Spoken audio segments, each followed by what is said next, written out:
Él es catedrático de Psicología de la Universidad de Málaga y es director de un laboratorio sobre emociones.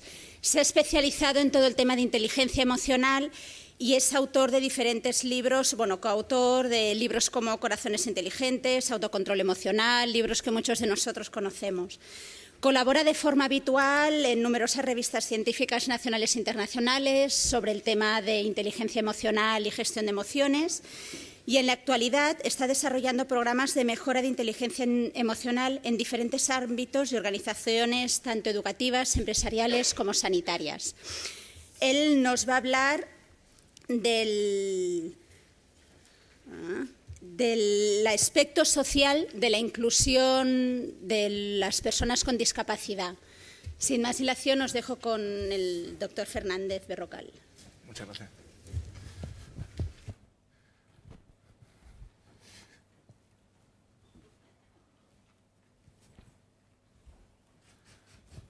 Bien, buenos días. Muchísimas gracias por... ¿Está encendido? ¿Se escucha? Bien. Por la invitación. Es un atrevimiento venir aquí a hablar con tantos entendidos, porque en el café hemos estado hablando. Quien más sabe de estos temas son los padres. Menos mal, ¿no?, que son los padres los que saben de estos temas. Imagina que los padres no tuvieran ni idea y tuviéramos que esperar que fueran los profesores afortunadamente, los padres sois los que día a día sabéis más de estos temas. Y yo voy a intentar voy de lo que no sabéis. Voy a intentar sorprenderos. Y voy a intentar que sea un poquito interactivo.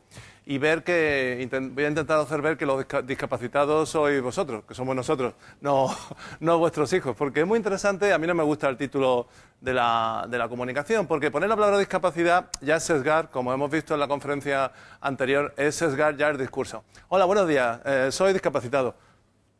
Pues ya te predispone un poco, ¿no? Como, hola, buenos días, soy alemán, pues ya son una serie de cosas. Bueno, soy alemán, pero eso es un accidente, tú eres muchas cosas diferentes.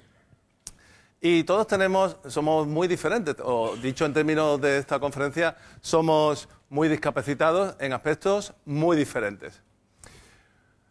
Incluso gente tan genial como un pintor o como un gran músico tienen aspectos en los que podrían ser discapacitados, y en cuanto cambian de contexto, cuando están en su contexto se mueven como pez en el agua, pero en cuanto cambia ese contexto van tropezando y se siente raro, ¿no? Ese de sentirse raro, que nos sentimos todos de vez en cuando, es lo que vamos a hablar un poco. Cómo todos tenemos un potencial para ir desarrollándonos en diferentes aspectos emocionales y sociales.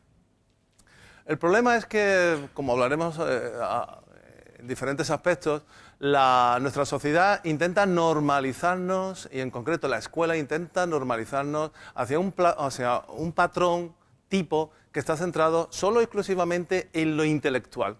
Pero además con un concepto de intelectual súper reducido, porque uno dice intelectual y podría comprender muchos aspectos de lo que es la mente o el cerebro, pero es solo una parte que tiene que ver con el rendimiento académico, con las tareas analíticas, con las tareas lógicas, y la mente es mucho más compleja. Y de eso vamos a hablar, de cómo en esa complejidad todos somos diferentes. Y si hiciéramos aquí un conjunto de pruebas como la que vamos a hacer, pues veríais que algunas las hacéis muy bien y otras las vais a hacer muy mal. ¿Y ya soy un discapacitado por eso? ¿O soy diferente? Pues depende para qué. Obviamente, si tu sueño es que tu hijo, soñabas con tener un hijo que fuera ingeniero de caminos, pues probablemente no podrá ser ingeniero de caminos, pero podrá ser miles de cosas. Pero yo también tengo hijos y ninguno va a ser ingeniero de caminos. ¿Y qué pasa? ¿Son discapacitados porque no enganchan con mi sueño de que sean ingenieros de caminos? Van a ser otras cosas muy interesantes. ¿Por qué no nos hacemos las preguntas adecuadas? ¿Por qué no nos hacemos la pregunta, yo quiero que sean mis hijos felices? ¿No? Digo yo, ¿o no? Eso es lo que decimos. Luego los hacemos infelices. ¿Por qué? Porque somos tan exigentes como esa escuela o esa sociedad que estamos criticando constantemente. Y somos así. Incluso con los chicos, que entre comillas, que no son discapacitados, también los hacemos infelices. Es decir, que en ese caso, tantos unos como otros jugamos un papel ahí un poco duro. Bueno, yo voy a intentar mostrar que nosotros, los que nos consideramos no discapacitados, pues tenemos muchas limitaciones también en nuestra vida cotidiana. Y que desde el enfoque de la inteligencia emocional lo que se trata es ser conscientes de esas limitaciones, ser consciente de cuáles se pueden mejorar y en las cuales tengo yo un grave precipicio, ¿no? Pero que poco a poco se pueden ir compensando. Por ejemplo, hay personas que consideramos no discapacitadas y que de pronto entran en conductas un poco reguladas. Empiezas a comerte una zanahoria y cuando te das cuenta, pues has perdido el control.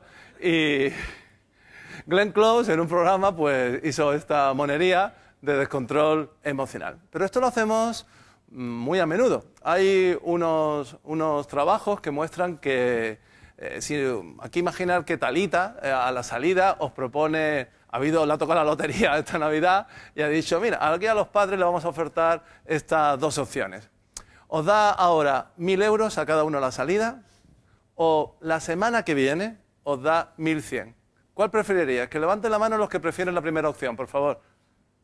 Qué raros sois, qué raros sois. Todo el mundo se lleva los 1.000 euros.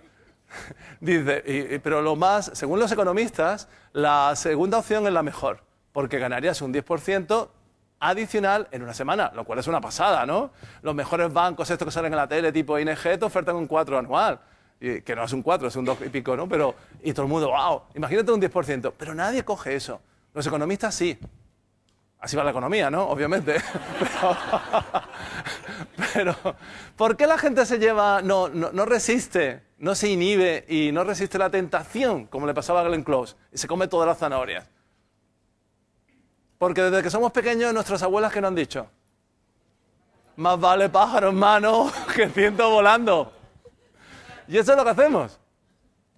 Y eso es un problema, un pequeño problema, porque en muchas ocasiones no se puede uno comer todos los dulces, por muy buenos que estén, que por cierto estaban muy buenos los del café. Walter Mitchell, que ahora es emérito en Columbia University, en Nueva York, era catedrático cuando era joven en Stanford, tampoco mal sitio, y tenía hijas pequeñas, y estaba en la guardería. Y se le ocurrió hacer un experimento para ver cómo los niños regulaban las emociones, los niños de 3, 4 añitos, en la guardería. Entonces, se los puso en una sala con una pared acristalada para poder observarlos y les ofreció unos caramelos, unos dulces súper ricos. Y tenían que elegir uno, el que más les gustara de toda la fuente. Elegían uno y se lo ponían en un platito. Y le decía, te lo puedes comer cuando quieras, pero yo voy a salir un momentito. Si esperas a que vuelva, te doy otro más, el doble. Y en vez de comerte uno, te puedes comer 2. Y se iba. Y se observaba qué hacían los niños. Si el niño se lo comía, el niño o la niña se lo comía, ¿qué hacía? ¿Qué pasaba? Y entonces, eso quedó grabado y los niños pues hacen de todo. Se ponen a mirarlo, a tocarlo, a comérselo. Otros hacen otro tipo de conductas, por ejemplo, se dan la vuelta, ¿no? Lo que no se ve, pues se desea menos. Se ponían las manos encima, se ponían a cantar, algunos iban desesperando, comiéndose las manos. No es fácil regular las emociones, muy difícil, se desesperaba, porque no podía resistir la tentación. Lo interesante de todo esto es que 1/3 de los niños, 1 de cada 3, se lo comió. Otro tercio, otro 30%, resistió un ratito. Y 1/3 resistió casi 15 minutos, que es mucho. Y a él se le ocurrió porque sus hijas fueron creciendo y le iban contando las comidas, lo típico. Y él le preguntaba, ay, ¿qué tal tu amiguito Luisito? Oh, Luisito muy bien, está muy integrado en la clase, saca buenas notas, le gusta el deporte. Ah, muy bien. ¿Y Juan? ¿Qué tal Juan? Oh, papá, Juan, un desastre, tal y cual. Y él pensó, ¿habrá alguna relación entre cómo han sido las trayectorias de estas personas y su capacidad para resistir la tentación? Y lo volvió a estudiar cuando eran adolescentes y vio que había una relación, que los adolescentes más integrados, que tenían más amigos, que se llevaban mejor, que tenían mejor ajuste escolar, mejor rendimiento académico, eran los del grupo que se habían resistido a la tentación. Y no era el propósito de esa investigación, porque no se planificó de esta manera, pero de los 200 niños sobre los que se investigó, se han ido siguiendo a lo largo de los años. Y acaba de salir publicado en una de las mejores revistas de publicaciones de este tipo, un análisis con resonancia magnética, que obviamente no existía en los años 70. Y ahora esos adultos han sido seleccionados los que se lo comieron súper rápido y los que se lo comieron después de los 15 minutos se comieron 2. Y lo que han encontrado es que son personas más ajustadas emocional y socialmente, que han tenido más éxito también profesional. Y en concreto, sus cerebros reaccionan de forma diferente. La corteza prefrontal tiene mayor activación, que es donde se localiza la regulación de las emociones. Y, por otra parte, la zona del sistema límbico más relacionada con los refuerzos, con el placer, con, por ejemplo, el consumo de drogas, las personas que consumen drogas se les sobreactiva esa zona, la tienen también más sobreactivada.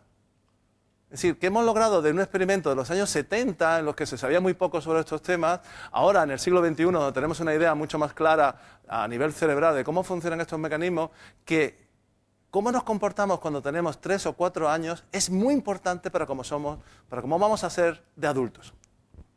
Caroline Weiss fue una de las chicas que resistió 15 minutos.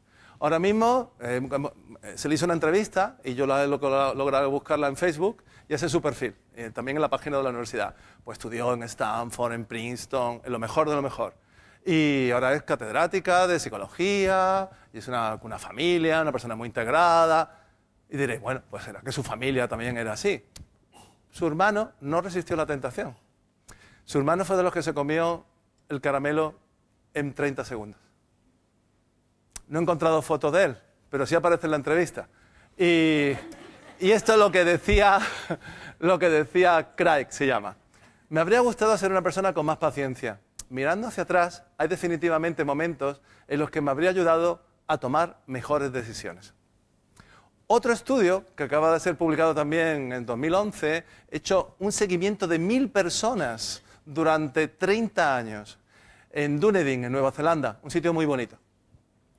Estas 1000 personas han sido, un estudio longitudinal, han sido seguidas durante 30 años y se les evalúa cuando tenían 3 añitos en tareas parecidas a la de Walter Mitchell.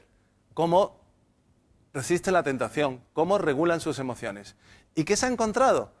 Controlando el nivel socioeconómico de sus padres, porque sabéis obviamente que el nivel socioeconómico, el nivel de estudio de los padres es uno de los mejores predictores de los niveles de ajuste de los hijos a nivel académico. Controlando su CI, su nivel de inteligencia, la inteligencia clásica, aspectos matemáticos, verbales, razonamiento espacial, controlando todos esos aspectos, la inteligencia emocional, esa capacidad de regulación emocional, es el mejor predictor de su salud mental y física, de su salario. De si tienen deuda, de si tienen demasiadas hipotecas, más de las que uno pueden pagar en una vida, ese tipo de ajuste socioeconómico. Y por último, de delincuencia y si han tenido problemas con la justicia. Hace 15 años simplemente no teníamos pruebas de por qué funcionaba la inteligencia emocional y si realmente funcionaba. Y hay mucha gente escéptica. Nosotros llevamos trabajando en estos temas desde el año 96. Y era un poco friki trabajar en estos temas, sobre todo si eras de la universidad. Porque tenías que demostrar científicamente que esto funciona. Hoy en día están publicados en las mejores revistas, que con unos procesos de selección impresionantes. Estos estudios contestan a todos los escépticos que piensan que lo importante es ser inteligente solo y exclusivamente académicamente y que lo otro es para las fiestas, para relacionarte, jiji, jaja.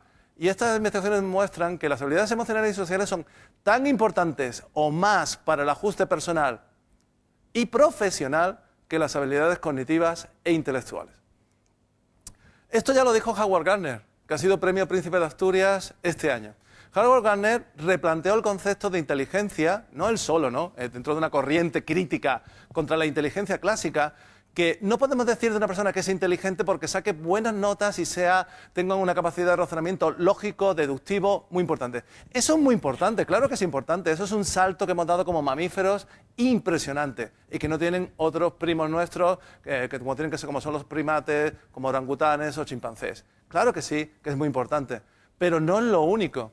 Para ser una persona inteligente, en un sentido darwinista del término, ser inteligente significa ser capaz de adaptarme a las circunstancias, ser capaz de adaptarme a mi entorno. Y hay personas que son súper inteligentes, que tienen un CI que parece la velocidad de un Porsche, de 200, y que son estúpidos en su vida cotidiana, y que es imposible relacionarse con ellos, y que serán incapaces de reproducirse. Nunca encontrarán pareja, ni podrán tener una familia. Eso es un fracaso evolutivo. Si todos fuéramos así, la especie se extinguiría. Hay personas que tienen otras capacidades que no tengo yo, que no las tengo yo, ni nunca las tendré. Otro tipo de inteligencias. Y Howard Gardner resaltó que esas inteligencias que tienen que ver con aspectos no cognitivos, como inteligencia musical, o una inteligencia más sinestésica, o una inteligencia más intrapersonal, o una inteligencia más social, tienen tanto valor para la adaptación como otro tipo de inteligencia. Pero nuestra escuela está solo y exclusivamente, nuestra sociedad, centrada en los aspectos intelectuales. ¿Y cuándo los padres se preocupan por un hijo? Cuando le va mal en la escuela. Cuando saca malas notas. Ir mal en la escuela significa que van mal las notas, no que van mal otras cosas.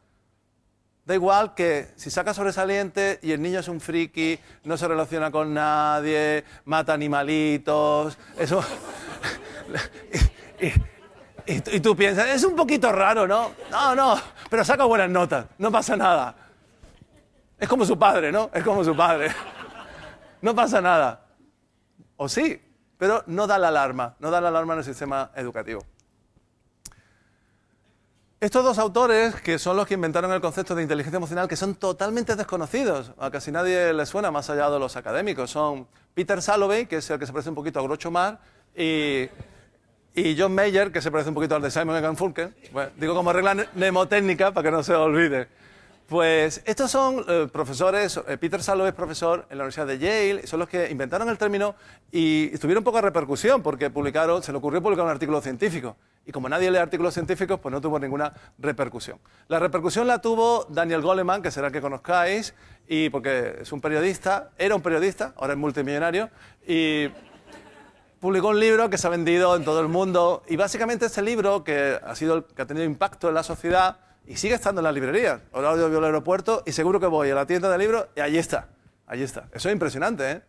16 años después de su publicación. En este libro lo que se dice básicamente es que el CI, el cociente de inteligencia, no es un predictor del éxito personal ni del éxito profesional. Esto a finales del siglo XX fue un bombazo. Porque todo nuestro sistema educativo, los que estamos aquí, el que menos llevará casi 30 años en el sistema educativo. Y que te digan que eso no sirve para nada, que eso no es un predictor de tu nivel de empleo, ni de tu salario, ni de lo buen profesional que vas a ser, es un poquito duro. Dice, bueno, ¿qué pasa? He perdido el tiempo. Todos esos fines de semana que yo me quedaba empollando para sacar buenas notas, y mis amigos, en cambio, por ahí, jugando, relacionándose con mi novia, ¿eso qué pasa? ¿Eso para qué ha servido? Pues eso tuvo muchísimo impacto. Volviendo a los autores, lo que voy a contar está relacionado con y lo que nosotros hacemos, como nosotros educamos la inteligencia emocional, está relacionado con el modelo de Mayer y Salovey. Y con esta idea de la inteligencia emocional, la capacidad de las personas para percibir, expresar, comprender y regular y manejar sus emociones. Las suyas, las propias y las que son de interacción social, las que son en contacto con otras personas. Y su modelo es un modelo de habilidades que va desde lo más simple, que parece muy simple, pero ahora haremos algún ejercicio, y no es tan simple, como percibir y expresar las emociones. Segundo, cómo las emociones interaccionan con el pensamiento. Normalmente, como ha señalado el ponente anterior, las emociones se han visto como algo contradictorio con nuestra forma de pensar. ¿Qué le decimos a la gente cuando tiene que tomar una decisión? Cuando tiene que tomar una decisión importante. Por favor, tómala en frío. ¿Qué significa eso? Sin emociones. Porque se entiende que si tomo una decisión con emociones, va a ser una peor decisión. Eso no es así. Pero eso lo sabemos ahora. Que no podemos tomar decisiones sin emociones. Porque somos seres emocionales y no es gratuito, no es por un error de diseño. Somos seres emocionales porque es una de las mejores formas de tomar decisiones. Es decir, nuestro cerebro funciona conjuntamente con emociones y aspectos más analíticos, porque es el mismo cerebro. Y cuando alguien está haciendo una tarea y se hace una resonancia magnética, están activándose de forma conjunta muchos factores, algunos emocionales, otros más analíticos, otros más lingüísticos, y todo forma un conjunto para tomar una decisión. Lo que hay que saber es que las emociones no son ni positivas ni negativas, el lenguaje está muy cargado. Decimos emociones positivas, emociones negativas. ¿Es así? Bueno, depende del contexto, depende de la situación. Luego lo vamos a analizar. Aquí de lo que se trata es de utilizar las emociones en congruencia con el pensamiento de la forma más adaptativa. Por eso es una inteligencia. Mucha gente cuando se trabaja en estos temas quiere 4 o 5 reglas. Y no las hay, porque es una inteligencia. Dependiendo del contexto, dependiendo de la persona, el mismo patrón, hay que cambiarlo. Como casi todas las inteligencias. La inteligencia espacial funciona igual. La gente cuando está aprendiendo a conducir y quiere aparcar, siempre le pregunta al que te está enseñando, pero a ver, ¿dónde miro cuando quiero aparcar? ¿Al cristal aquel cuadrado con este, cuadrado con otro? No intenta buscar ese truquillo para aparcar. Pero obviamente te dice, no, eso no puede ser así, porque en cuanto te cambien un poco el sitio de aparcamiento, serás incapaz de aparcar. Necesitas desarrollar una inteligencia espacial aplicada al aparcamiento, para poder aparcar en cualquier aparcamiento, en cualquier circunstancia. No, yo es que solo sé aparcar en mi parking. Bueno, muy bien, perfecto. Que nos ocurre a mucho, que nos ocurre a mucho. Pero eso es una inteligencia espacial muy limitada. Yo es que sé interaccionar solo con mi mujer. Muy bien, perfecto. Y el resto de la humanidad, pues nada, no puede ser.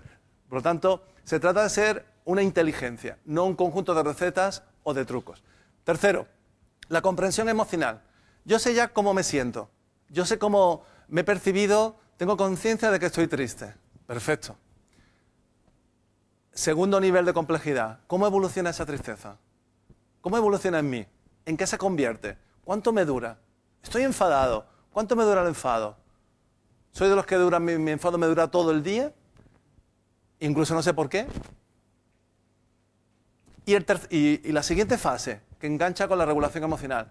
Sé cómo estoy, sé cómo evoluciona. ¿Soy capaz de cambiar ese ciclo? ¿Soy capaz de cambiar mi enfado y convertirlo en otra cosa? Estoy enfadado, pero, oye, entro ahora a una conferencia, oye, voy a una cena con unos amigos y no puedo ir enfadado.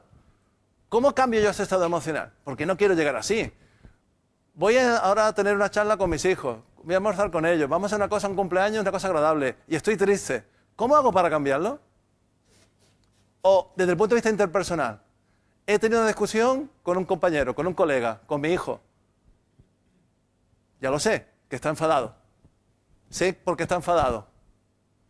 Sé cuánto le va a durar. Y ahora la pregunta es, ¿qué hago? Lo dejo reposar un poquito, porque mi hijo, hay que dejarlo porque es como una olla a presión. Que baje un poquito la presión y luego intervengo. No, tengo que hablar ya, porque mi hijo es de los, como no arreglemos esto ahora, esto nos dura una semana. Depende de la persona, depende de la situación y del conocimiento interpersonal que tengamos, es inteligente hacer una cosa u otra. Y hay personas que utilizan siempre la misma estrategia. Tienen un patrón aprendido con su pareja, o con su madre, o con su hermana, y lo aplican con todo el mundo. Y se tienen que dar cuenta que eso no es así. Que la persona con la que está interaccionando no es como su hermana, ni su pareja como su madre, ni su colega como unos amigos suyos de la infancia. Son distintos. Y por eso es una inteligencia. Una inteligencia que se puede ir mejorando constantemente. No voy a insistir en esto. Os puedo, en la página web de la Fundación, puedo dejar algún documento. También dejaré la página web nuestra, donde podéis encontrar muchísima información, que está todo esto. Pero en población general, lo que se ha encontrado es que las personas con más inteligencia emocional tienen, por ejemplo, menos ansiedad, menos depresión, consumen menos drogas, tanto legales como ilegales, tabaco, alcohol, cannabis, cocaína, tienen menos conflictos interpersonales y en positivo tienen mejor rendimiento académico, mejores relaciones familiares, mejores relaciones de pareja, mejores relaciones con los hijos, mejores relaciones sociales, tienen más amigos y no solo que sean más populares, sino que tienen también más amigos íntimos. Muchas veces se confunden los términos. Alguien que tiene muchos amigos parece que es más sociable que alguien que tenga menos amigos, pero más íntimos. La idea es tener amigos, pero que sean íntimos. Tener 1.500 amigos en Facebook no es tener más inteligencia emocional. Porque la amistad se define por la reciprocidad. Una cosa es tener un conocido y otra un amigo. Un amigo, yo no puedo decir... ¿Cómo te llamas tú, perdona? Daniel. Ahora le digo, yo soy amigo de Daniel. Y cuando tú sales, ah, tú eres amigo de Daniel. No, no, yo no conozco a Pablo casi nada, lo he saludado y punto. No, eso no es amistad. Yo no puedo decir eso de alguien. Eso lo hacíamos cuando teníamos 5 o 6 añitos, ¿no? ¿Tú quieres ser mi amigo? Sí, ya está, ya somos amigos. Pero eso desaparece muy pronto, esa facilidad para hacer amigos. Significa que cuando yo hago cosas por ti y que hay un contrato social implícito de intimidad que permitirá que tú pidas lo mismo a mí. Es decir, esos amigos que uno lo avisa para una mudanza o para cuando hay un problema y están siempre diciendo, es que estoy ocupado, es que estoy muy liado, tal y cual, pues eso al final terminan rompiéndose esas amistades porque no hay una reciprocidad. Por último, en el ámbito profesional, y esto ha tenido una repercusión increíble, en estos últimos 20 años, las empresas ya no contratan solo y exclusivamente a la gente por sus competencias intelectuales, sino que necesitan comprobar que son personas que tienen competencias emocionales y sociales tanto como las intelectuales. Incluso en carreras en las que uno diría, pero estas carreras que tienen un perfil muy analítico, por ejemplo, un ingeniero. Nosotros colaboramos con gente que trabaja en el parque tecnológico, que son psicólogos, que trabajan en recursos humanos, con estas personas, que son personas de un CI alto, con mucha competencia intelectual, y cuando contrataban a esas personas por sus expedientes, porque antes de la crisis había mucha demanda de ingenieros, se encontraban que contrataban al número 1 de la Complutense o de la Politécnica de Madrid, y cuando tenían que trabajar con un equipo, no tenían idea. Porque claro, tú dices, bueno, es que un puente tendrá que ser el mejor puente, mejor diseñado por una mente brillante, ¿de acuerdo? El problema es que esa persona tan brillante tiene que coordinar a un equipo de 15 o 20 personas, porque un puente obviamente no se construye solo, requiere un equipo muy complejo y no tiene ni idea de interaccionar con personas. Y eso le genera, pues, no sabe cómo dirigir un equipo, no sabe cómo motivarlo, no sabe cómo darle feedback, no sabe cómo hacer críticas pero que sean constructivas, no sabe cómo trabajar con presión, porque hay un presupuesto, hay unos tiempos, hay presión, y se hunden, y duran en esa empresa 3 meses. ¿De qué le ha valido ser tan inteligente si luego no va a poder trabajar en lo que quería? Está diseñado para trabajar con máquinas, no con personas. Y como... ¿Qué trabajo? Pensar cuántos trabajos hay que no requieran la interacción con personas. Muy pocos. Muy pocos. O que, por ejemplo, dices, tu controlador aéreo. Vale. Pero un controlador aéreo tiene muchísima presión. Debería también tener mucha inteligencia emocional intrapersonal para poder manejar el estrés y la presión. Si no, ¿qué va a ocurrir? Pues va a tener problemas de ansiedad, depresión, trastornos psicosomáticos, problemas muy graves. Y aquí viene la educación emocional y social. Educación emocional y social que en nuestro país no se da, porque se presupone que está en la familia y que el padre y la madre van a darla.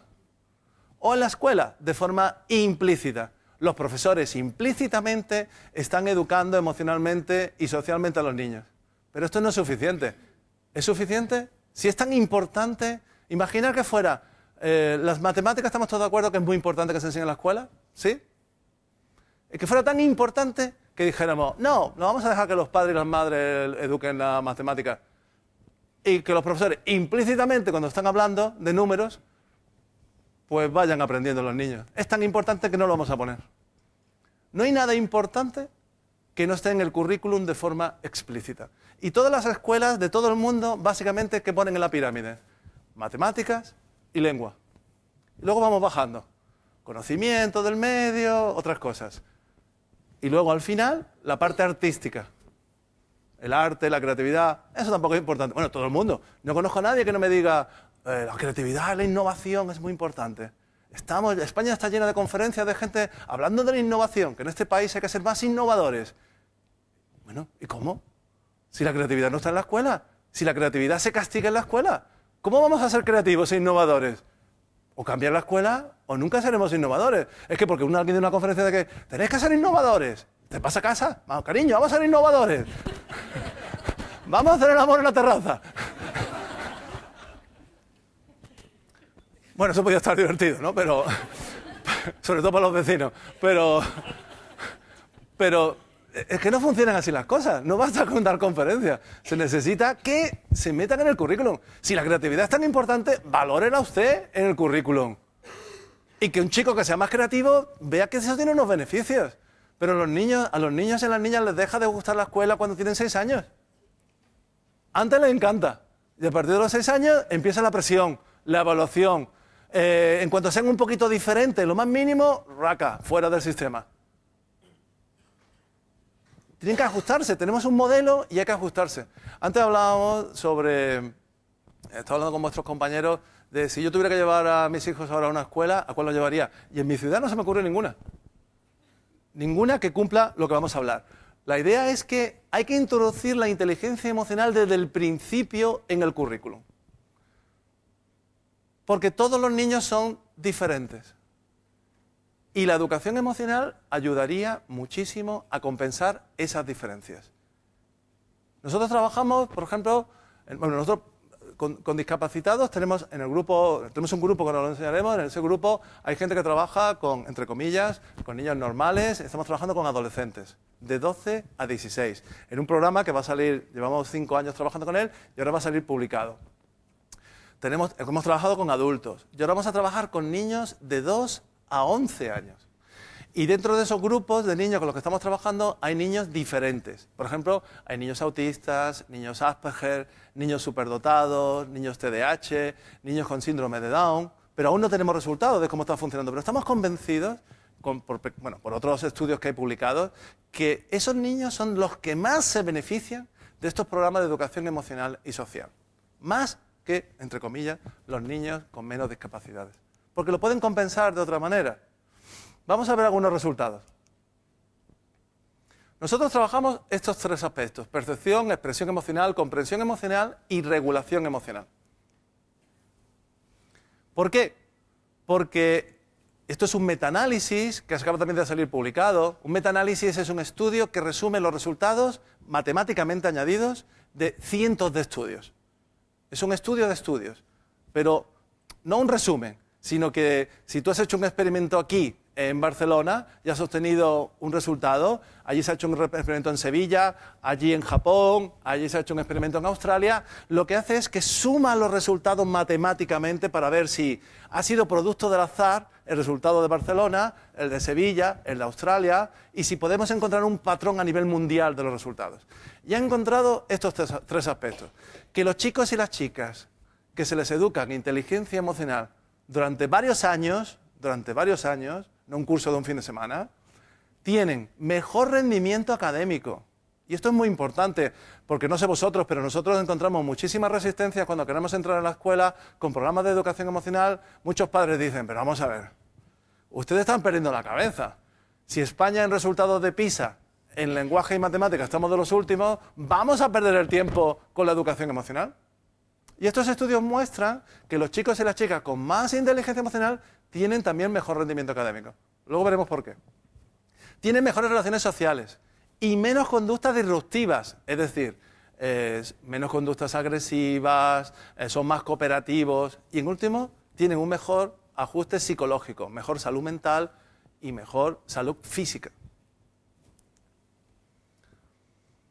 Un niño triste, un niño con emociones negativas, tiene muchos problemas de ajuste. Este estudio del profesor Carol Izard en Estados Unidos es un estudio longitudinal. Se cogió a los niños con 3 años y se les educó en inteligencia emocional, en aspectos que hemos visto: percepción, y ahora haremos algunos ejercicios aquí, percepción, expresión, comprensión y regulación emocional.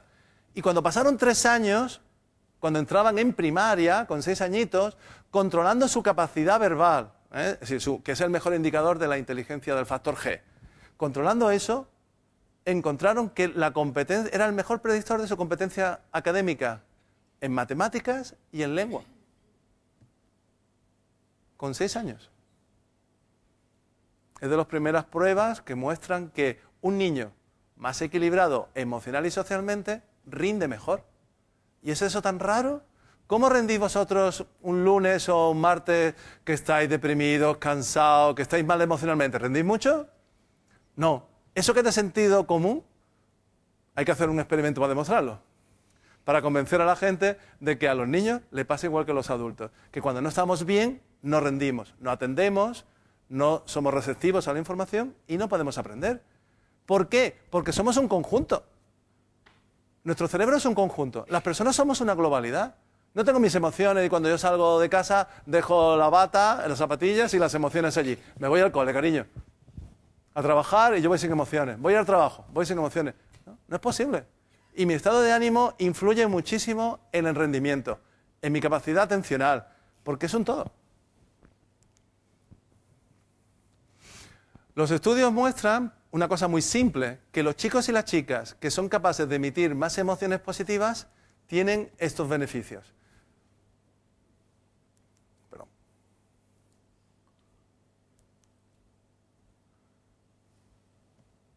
Cuantificando el número de sonrisas de un niño y el número de expresiones emocionales positivas, se encuentra que son más equilibrados emocionalmente. Tienen más asertividad, pero siendo agradable, que es difícil. Decir no, pero sin que se moleste el otro. Son más cooperativos, son más prosociales, menos agresivos. Y hay experimentos con niños en guardería. Tú dejas a un niño de meses en una guardería y es un niño que viene ya genéticamente, por decirlo así, con mucha capacidad de relación. Un niño que sonríe, lo dejas, ve a un grupo de niños al fondo, gatea y se acerca. Y los demás niños, como lo ven sonriendo, lo acogen y se ponen a jugar con él. En cambio, un niño que viene dotado con otro hardware, que es más tristón, lo deja, se pone a llorar y ahí se queda. Nadie se acerca. Ya con 18 meses. ¿Por qué? Porque no nos gusta la gente que llora, la gente triste. ¿Por qué? Porque se contagia.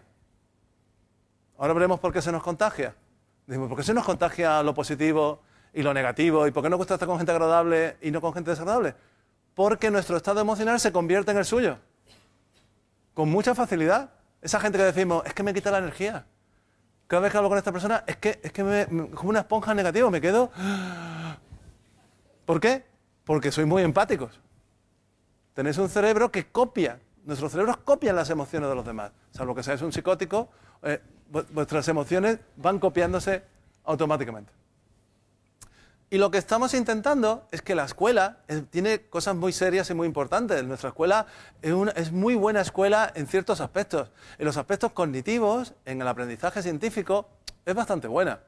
Pero en toda la parte emocional y social, tiene mucho que hacer todavía. Y nosotros lo que estamos intentando no es que la balanza cambie hacia el otro lado, sino que esté equilibrada.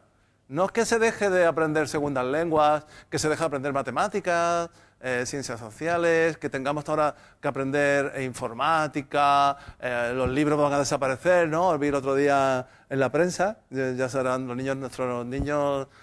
Bueno, los hijos de vuestros hijos irán a la escuela con iPad, seguro, ya los libros serán tridimensionales o lo que sea, pero eso no va a cambiar mucho, es decir, serán más divertidos los libros, serán más... Pero eso sigue insistiendo en los aprendizajes cognitivos y científicos.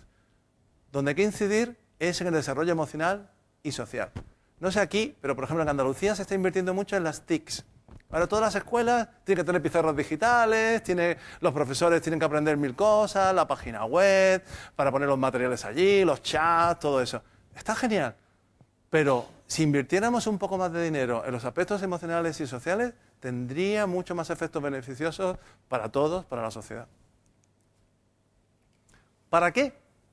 Pues hay motivos altruistas y otros que son más egoístas. Altruistas tendrían que ver, por ejemplo, si los profesores, como señalábamos aquí, tuvieran más inteligencia emocional ellos, pues tendrían también más facilidad para generar esa inteligencia emocional en sus alumnos. O si los padres tuvierais más inteligencia emocional, pues os llevaríais mejor con vuestros hijos. O podríamos encontrar muchos motivos siempre prosociales. Pero hay otros motivos que son más egoístas y que son también tan válidos. Por vuestra propia salud mental, como hemos señalado. O los profesionales, por ejemplo. Se sabe, y pondremos algunos ejemplos, que los profesionales con menos inteligencia emocional tienen más desgaste profesional. Y eso les lleva a problemas de salud mental, de depresión, de ansiedad, que van a ser de las primeras causas de baja laboral dentro de 10 años. Varios ejemplos. Por ejemplo, se sabe que los profesores con menos inteligencia emocional están más cansados emocionalmente, tienen menor grado de despersonalización y tienen mayor realización personal. Hay poco, se está buscándolo y he encontrado un estudio con personal con personal que trabaja con personas con discapacidad intelectual. Está publicado en el 2011. Algunos se reconocerán, ¿no? Está bien la foto, ¿eh? Tener una buena foto en la página web. Se ha encontrado en ese estudio que los profesionales que se les entrena en inteligencia emocional tienen menos burnout, tienen menos síndrome de estar quemado, tienen más engagement, tienen mayor nivel de implicación y de disfrute en su trabajo y se sienten más realizados personalmente. Esto es muy interesante porque si los profesionales en tareas tan demandantes como, por ejemplo, trabajar con discapacitados o trabajar con grupos especiales están desgastados emocionalmente, ese desgaste emocional primero va a provocar mayor bajas laborales, va a provocar que esa persona que amaba esa profesión termine odiando esa profesión, lo cual es una paradoja. Y por último, va a dar un servicio terrible a los usuarios, a los chicos y a las chicas que están trabajando con ellos. ¿Y los padres y las madres? Pues tienen también mucho desgaste. Yo los padres y madres que conozco con hijos de síndrome de Down tienen muchos problemas emocionales. No es fácil, porque no es fácil tener hijos en general. Los hijos en general desgastan mucho, porque los hijos son muy diferentes a como uno se lo imaginó, o como la idea que uno tenía en su cabeza. Y bueno, para vosotros, vuestros hijos son lo mejor y lo más importante, y estáis obsesionados con ellos, y yo lo entiendo. Pero en general todos los padres somos así. Los padres están obsesionados con sus hijos y los hijos dan muchísimos problemas. Los vuestros seguro que os dan muchos problemas, pero entre comillas, los padres que tienen hijos sin síndrome de Down tienen muchos problemas también. Hablas con otros padres, nosotros damos cursos de inteligencia emocional en escuelas de padres, y es que los hijos son muy complicados. 1/3 de la población de vuestros hijos va a tener un trastorno mental en 10 años. Ese es el informe que acaba de salir, el Mental Health del 2011. 1/3 de la población. Es una pasada. En esos problemas están incluidos, en primer lugar, problemas de ansiedad y de depresión, problemas emocionales. En segundo lugar, en tercer lugar están problemas con consumo de drogas. Es un grave problema, que se da menos, por lo que he visto yo de encuestas, en chicos con síndrome de Down. En España al menos, en España. Tienen menos problemas de consumo de drogas que los que no son síndrome de Down. De alcohol, de tabaco, de cannabis, de coca, de insomnio. Los problemas de insomnio son súper comunes en la población. Y uno dice, bueno, el insomnio tampoco es para tanto. Sí. ¿Cómo estáis después de un día sin dormir? ¿Cómo estáis al día siguiente? Yo fatal, ¿eh? Yo no sirvo para nada. Si me ocurriera todos los días, sería una esponja, vaya, estaría por el suelo. La idea que nosotros tenemos es que en la escuela no se puede educar solo a los chicos y a las chicas. Si nosotros centráramos la educación emocional en los chicos y chicas con síndrome de Down, no serviría para mucho. Todos los estudios muestran que cuando un programa de inteligencia emocional es eficaz, es cuando se aplica de forma global a todo el colegio, incluidos también los padres. Si no, hombre, algún efecto tiene, ¿eh? Nosotros estamos haciendo trabajos comprobando el efecto específico de solo educar a los chicos, pero es pequeño. En cambio, cuando se actúa sobre los padres, sobre los profesores y sobre los niños y las niñas, se multiplica el efecto de la educación emocional y social. Luego pondremos algunos ejemplos. Por ejemplo, las madres sobre todo, hay estudios con las madres con chicos y chicas con síndrome de Down. Los estudios muestran que la interacción que se da entre las madres y los chicos, chicas, o su bebé o chico, chica, síndrome de Down, es cualitativamente diferente de las madres que no tienen chicos con síndrome de Down. Las madres, por ejemplo, sin darse cuenta, simplifican la complejidad del vocabulario emocional con el que se relacionan con el chico o chica síndrome de Down. Y esto genera aprendizajes cualitativamente diferentes desde muy pronto. ¿Por qué? Tiene su explicación. Intentamos simplificar. Tenemos la idea de que tiene un retraso y una discapacidad y entonces intentamos simplificar los mensajes y hacemos que los mensajes, por ejemplo, en emociones sean muy blanco-negro, sin matices. pero eso está sesgando el aprendizaje y que podría aprenderse, porque cuando se analizan otros estilos de madres con síndrome de Down que no lo hacen, ocurre que tiene consecuencias diferentes en el aprendizaje emocional. Señalar estas cosas, que son muy simples y que no tienen por qué saberlo los padres, porque no son psicólogos ni han estudiado teoría de la emoción, y esto se explica en 2 tardes, cambia cualitativamente la intervención. Y no hay que esperar a que intervengan psicólogos o profesionales 3 años después, porque son cosas muy sencillas que se podrían explicar. Vamos a poner algunos ejemplos que están en nuestro programa y que se pueden aplicar. No hay ninguna razón para que la mayoría de los ejercicios que nosotros utilizamos con niños que no tienen síndrome de Down se puedan aplicar con chicos con síndrome de Down. Sería diferente, por ejemplo, con chicos autistas. Antes en el desayuno hemos estado hablando con respecto a la pregunta que se ha hecho antes sobre el nivel de autoconciencia que tienen los chicos con síndrome de Down. Los estudios que hay sobre teoría de la mente y complejidad autorreferencial de los chicos con síndrome de Down, hay pequeñas diferencias con los chicos sin síndrome de Down. Pero, por ejemplo, lo comparas con chicos con Asperger y autistas. Los Asperger, ¿todo el mundo sabe con Asperger? Un chico Asperger es un chico con alto rendimiento intelectual, pero con dificultades para interacción social y con aspectos emocionales. En cambio, un chico autista tiene discapacidad intelectual y discapacidad emocional e intelectual también, además de retraso en el lenguaje y otra serie de aspectos parecidos. Los chicos autistas sí tienen un techo en teoría de la mente, y aunque se puede trabajar con ellos, y obviamente se trabaja con ellos y mejoran mucho, pero tienen una dificultad. Cuando se les compara con chicos con síndrome de Down, los chicos con síndrome de Down sacan muchísimo mejor rendimiento que los chicos autistas en tareas de teoría de la mente y en tareas emocionales y sociales. Y tienen muchísimo más potencial en aspectos emocionales que un chico con Asperger o un chico autista.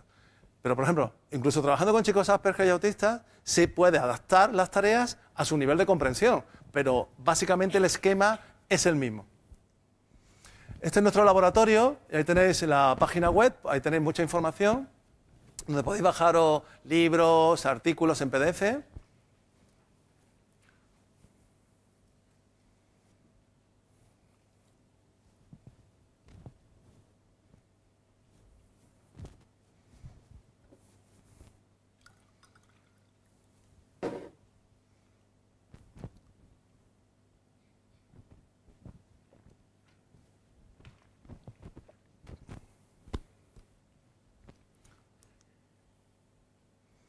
Y trabajamos en 6 pasos.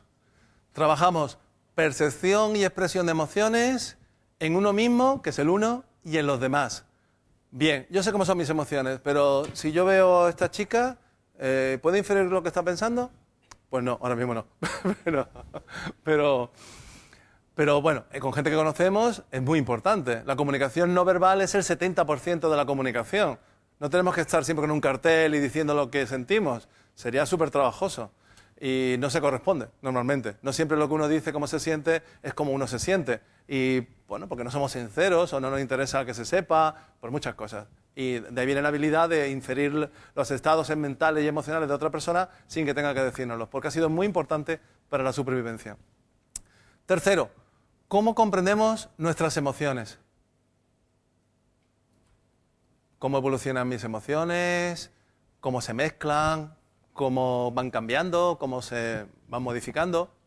Cuarto, la empatía. ¿Cómo son las emociones de los demás? ¿Soy capaz de comprender cómo alguien se siente y cómo va a cambiar y evolucionar? Y la tercera parte, ¿cómo cambiarlo? Bien, yo sé cómo soy, me conozco muy bien, tengo mucho autoconocimiento, pero yo no puedo cambiar nada. Esa frase que decimos tanto, ¿no? Que nos ponemos hinchados. Es que yo sé cómo soy. Y si tú me quieres, me tienes que querer así. Bueno, pues depende cómo seas, ¿no? Porque si eres muy agradable, muy guay, genial, pero y si eres súper desagradable, no estaría mal un pequeño cambio, ¿no? El amor no es un cheque en blanco, un poquito de cambio no estaría mal. ¿Soy capaz de cambiarme? ¿Soy capaz de...? Yo me conozco perfectamente. ¿No tengo yo un margen de cambio? ¿O estoy triste y eso tiene que ser hasta que se vaya? ¿Estoy enfadado y eso tiene que ser pase lo que pase? No es así. Las personas tienen posibilidades de cambio, de manejo de sus emociones. Y cuando interacciono con los demás, en mi empresa o en mi trabajo, ¿qué soy? ¿De los que generan problemas o de los que los resuelven? ¿Sois bombero o pirómano? Hay gente que se acerca a arreglar un problema esto lo arreglo yo. Y me la monta, ¿no? Que son esos tipos que dicen, no, por favor, no vayas, no vayas, no vayas, que sabemos que va a pasar algo. ¿Cuál sois? ¿Qué tipo sois de persona? ¿Arregláis problemas, los solventáis, los solucionáis o los multiplicáis? Un autor que a nosotros nos gusta mucho en esta línea, que está haciendo un trabajo fantástico en Estados Unidos, es Mark Brackett. Y lo está haciendo en sitios porque muchas veces cuando vamos a un colegio, hombre, es que esto que usted cuenta, esto en un colegio público no se puede hacer. Es que estamos aquí muy limitados, es que tal, y los recortes y tal y cual. Están haciendo programas en el Bronx, donde en los colegios hay control de armas para entrar, donde en clase la gente no habla el mismo idioma. Son inmigrantes, tienen un universo cultural increíble, no saben ni quién es su padre ni su madre, están desestructurados totalmente la familia, y están haciendo esos programas ahí. Y están obteniendo unos resultados increíbles, impresionantes. Si se puede hacer en el Bronx, se puede hacer en Málaga y se puede hacer en Barcelona y en Madrid. ¿Que requiere un cambio radical en la forma de ver las cosas? Sí. Pero como me decía un colega extranjero en una reunión internacional que teníamos sobre el rendimiento académico en diferentes países, decía, una ventaja de que os vaya tan mal en el informe PISA es que no tenéis nada que perder. Y está bien la observación. Si uno está en el último puesto en el PISA, en lenguaje y matemática, peor no lo vamos a hacer. Por lo tanto, podemos hacer experimentos de este tipo. Hombre, si estás el primero como Finlandia, pues igual te arriesgas y pasas ya al tercero y ya entra en crisis, ¿no? Como son los finlandeses, tienen que ser los primeros en todo, ¿no? Pero nosotros podemos hacer experimentos. Hombre, si es que fuera el sistema educativo también, que uno dice, no, si lo que va bien no se toca. Me parece buena estrategia, pero no es el caso de que vaya tan bien. Podemos hacer experimentos. Nosotros utilizamos con adultos y ahora va a salir para adolescentes y, bueno, yo os contaré nuestros planes, lo que estamos haciendo. Se llama Desarrolla tu inteligencia emocional. Es un libro de cocina emocional. Vienen las recetas, los elementos, los comensales, viene todo lo que hay que hacer. Son muy sencillos y vamos a hacer aquí algunos de ellos. Está en Kairos, una editorial de aquí, de Barcelona. Muy chiquitito, ¿eh? No.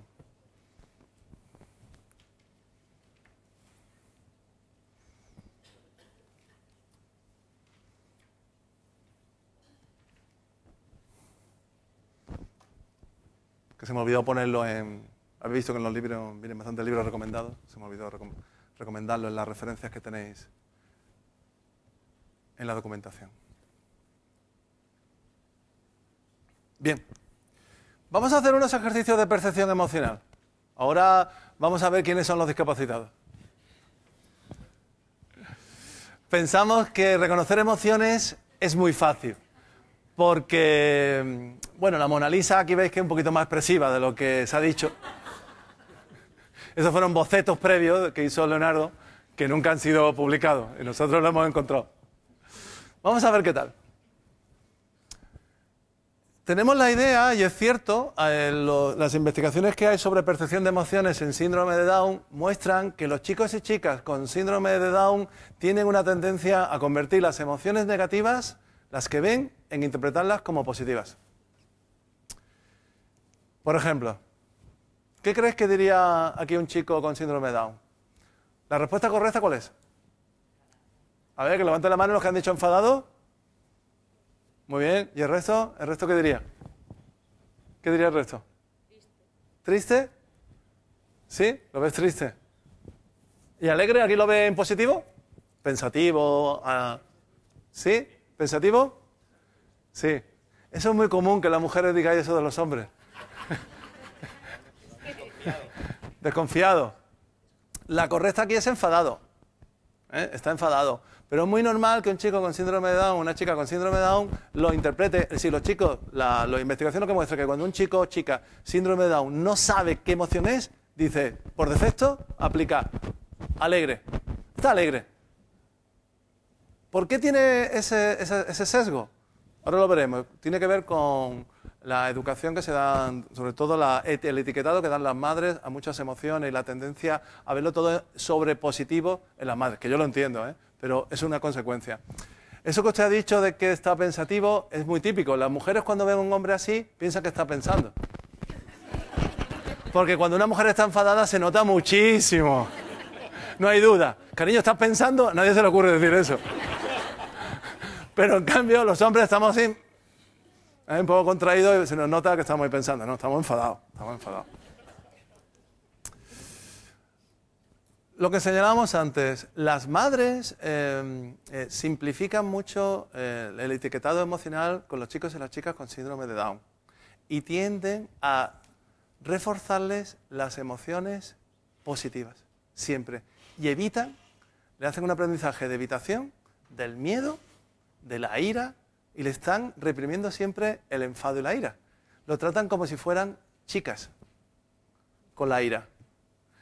¿Por qué digo como si fueran chicas?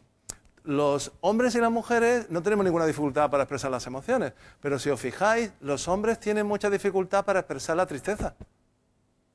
Un hombre triste, y depende de la edad que tengáis, yo pienso en mi tío, el hermano de mi padre y tal, y yo no lo he visto llorar nunca. Y a mi padre muy pocas veces le he visto llorar. A mi madre y a mis tías en cualquier película. Y no me preocupo. Pero claro, el día que veo llorar a mi padre, digo, Dios mío, ¿qué habrá pasado? Y a mi tío lo vi llorar y aguantó muchísimo en el entierro de mi abuela. Y se rompió y se puso a llorar y fue impresionante. Porque no lo había visto nunca. No me impresionó que lloraran mis tías ni mi madre. ¿Por qué? Porque desde que somos pequeños, y está cambiando mucho, está cambiando todo mucho, pero yo vivo en una pequeña urbanización y en la piscina y tal, que uno interacciona con algunos matrimonios que están allí, que tienen chicos y chicas de 3, 4, 5 años, es que te das cuenta que seguimos siendo con un modelo muy machista de educación de las emociones. Gente joven, que son con estudios universitarios de 30 a 35 años y siguen educando a los chicos. Por ejemplo, se cayó un chico.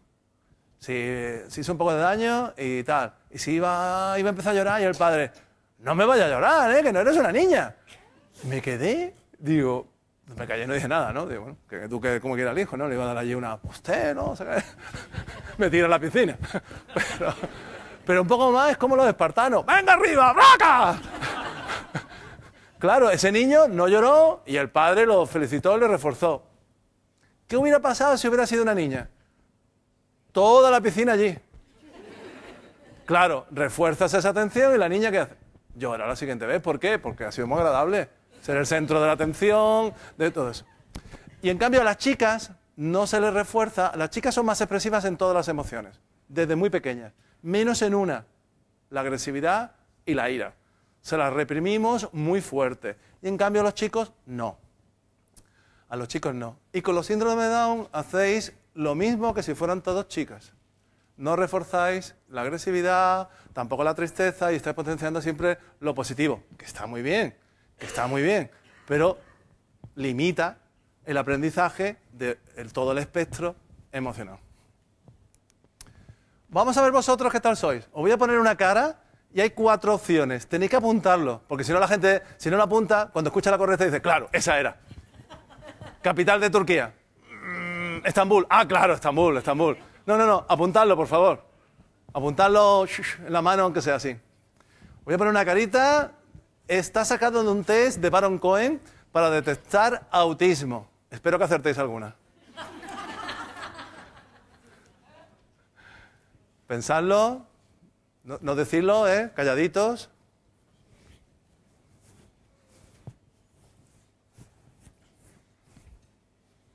Es difícil. Ya está la gente nerviosa. ¿Seré autista?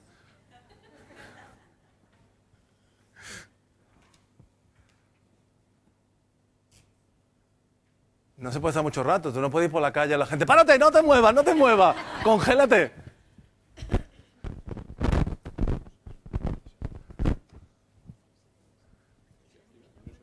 Aquí tiene más resolución, es verdad, en la tele.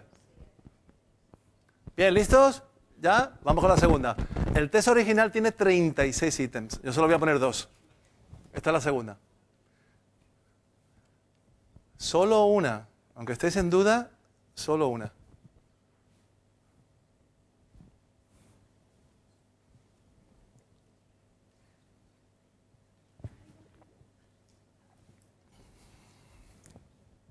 Muy bien. Vamos con la primera. Que levanten la mano los que han puesto fantaseando. Que levanten la mano. Muy bien, un grupillo de fantasiosos, perfecto. Aturdida. Muy bien, un grupillo de aturdidos, perfecto. Deseo. Oh, la primavera, qué bonito. Estamos en invierno. Genial. Convencida. Menos, pero también grupillo de convencidos. Muy bien. La segunda. Que levanten la mano los que han puesto fantaseando. Muy bien, grupito. Aturdida. Menos. Muy bien. Deseo. Este lo elige todo el mundo. Hay gente que levanta la mano 2 veces. Ahora pongo un cactus y ponen deseo. Muy bien. Convencida. Wow, muchos. Esto es más inusual. Muy bien, genial. Bien. And the winner is... La correcta aquí es... Deseo.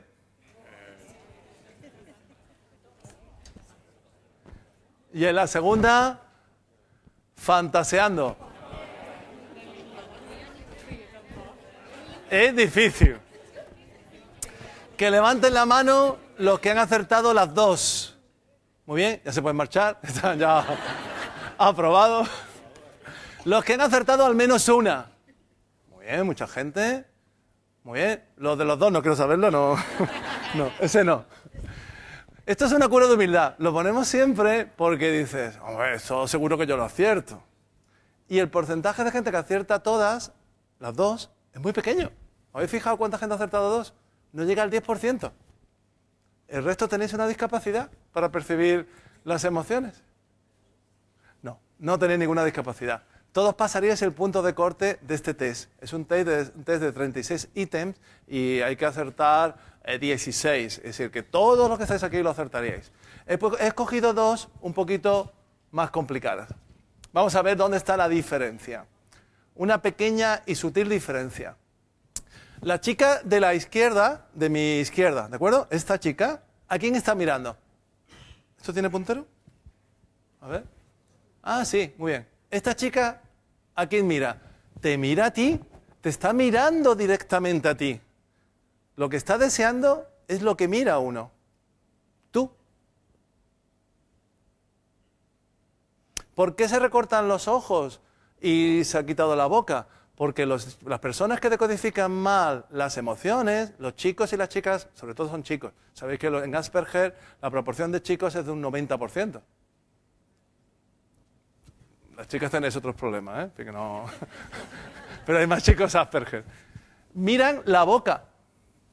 Los chicos y las chicas Asperger procesan la boca y no la mirada. Y nosotros, los que no somos Asperger ni autistas, procesamos la información mirando a los ojos primordialmente. Se ha hecho con aparatos de movimientos oculares, movimientos de fijación ocular, y cuando pones unos retratos o pones películas o un diálogo entre dos personas, están mirando todo el rato la boca.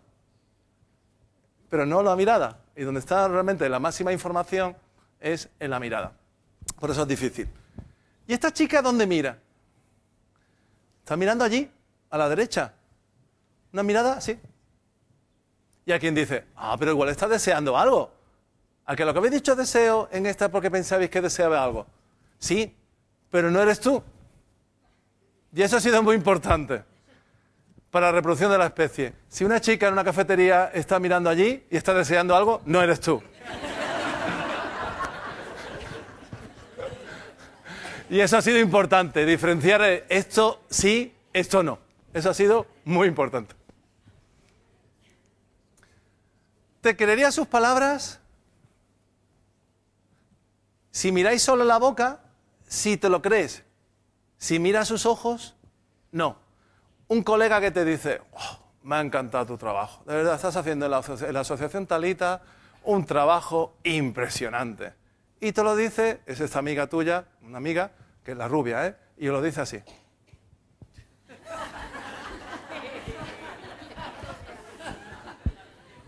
Si miras la boca, dirías, sí, claro que me lo estás diciendo, pero ¿por qué no te lo crees? ¿Cómo es la mirada? Falsa, es una falsa sonrisa. ¿Por qué? Porque le falta lo que se llama una sonrisa técnicamente Duchet, Una sonrisa Duchenne se debe a un científico de la época de Darwin, que fue el primero que acuñó el término, y que es básicamente las patitas de gallo. Las patitas de gallo no se pueden imitar. Tienes que generar la emoción, y la emoción genera el movimiento de ese músculo. En cambio, este sí puedo. Yo hasta aquí puedo moverlo. Pero este no, intentarlo. Que no se puede. Entonces, un buen actor, ¿qué hace? Genera la emoción y la emoción genera el movimiento. Y es lo que diferencia un buen actor de un mal actor, que es capaz de generar esas emociones y esas emociones generan la cara adecuada. Bueno, hay actrices ahora muy buenas que con el tema del botox y tal no se mueve nada, ¿no? Pero ¿habéis visto algunas actrices que han empeorado con los años en la actuación? Y es por el botox, porque son inexpresivas. ¿Y la morena? ¿Os creéis en la morena? Un poquito más, un poquito más. Pero es mentira también. Pero al lado de la rubia parece sincera. Es que el contexto también importa. Si hubiéramos puesto solo a la morena, hubiera dicho que es falsa. Pero al lado de la rubia, pues mejora mucho. ¿Y si en cambio hubiera sido este colega el que lo hubiera hecho? ¿Te lo crees? Fijaros, esto es la sonrisa Duchenne, este movimiento.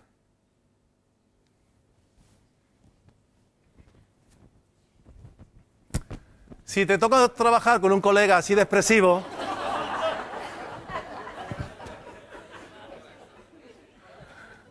que siempre tiene la misma cara, si tu padre es así, o tu pareja, o tu colega, pues complicado, ¿no?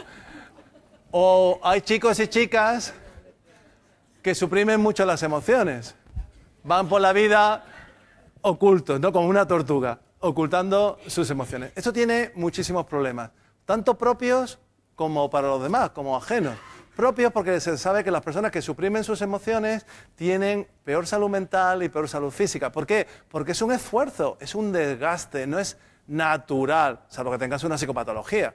Si tienes una psicopatología, si eres alexitímico, por ejemplo, o tienes Asperger, tienes niveles de expresividad menor. Pero en una persona, entre comillas, sin psicopatología, encontramos que la literatura muestra, por ejemplo, que los hombres que suprimen la ira y la agresividad tienen más trastornos cardiovasculares, tienen más accidentes cardiovasculares, tienen más infartos.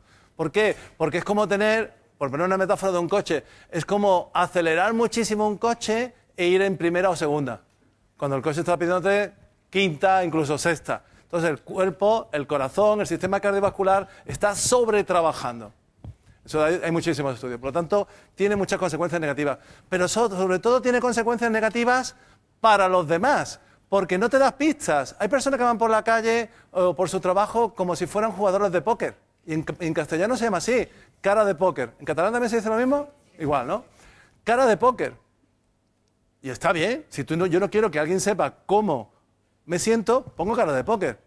Pero si se lo pongo a mi pareja, o a mis hijos, o a mi colega, le estoy dando un vacío de información. Y cuando hay un vacío de información, ¿qué ocurre? ¿Cómo lo interpretamos?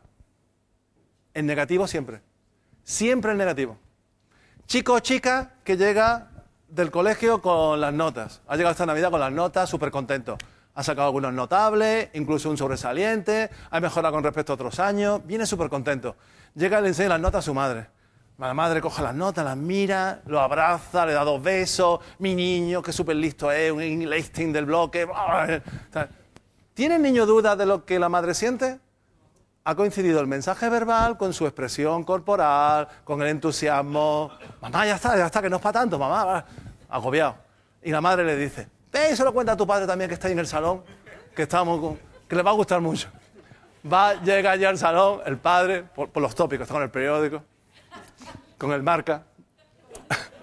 Está allí, suelta el periódico, coge las notas, las mira, y el padre está contentísimo por dentro, con esta cara.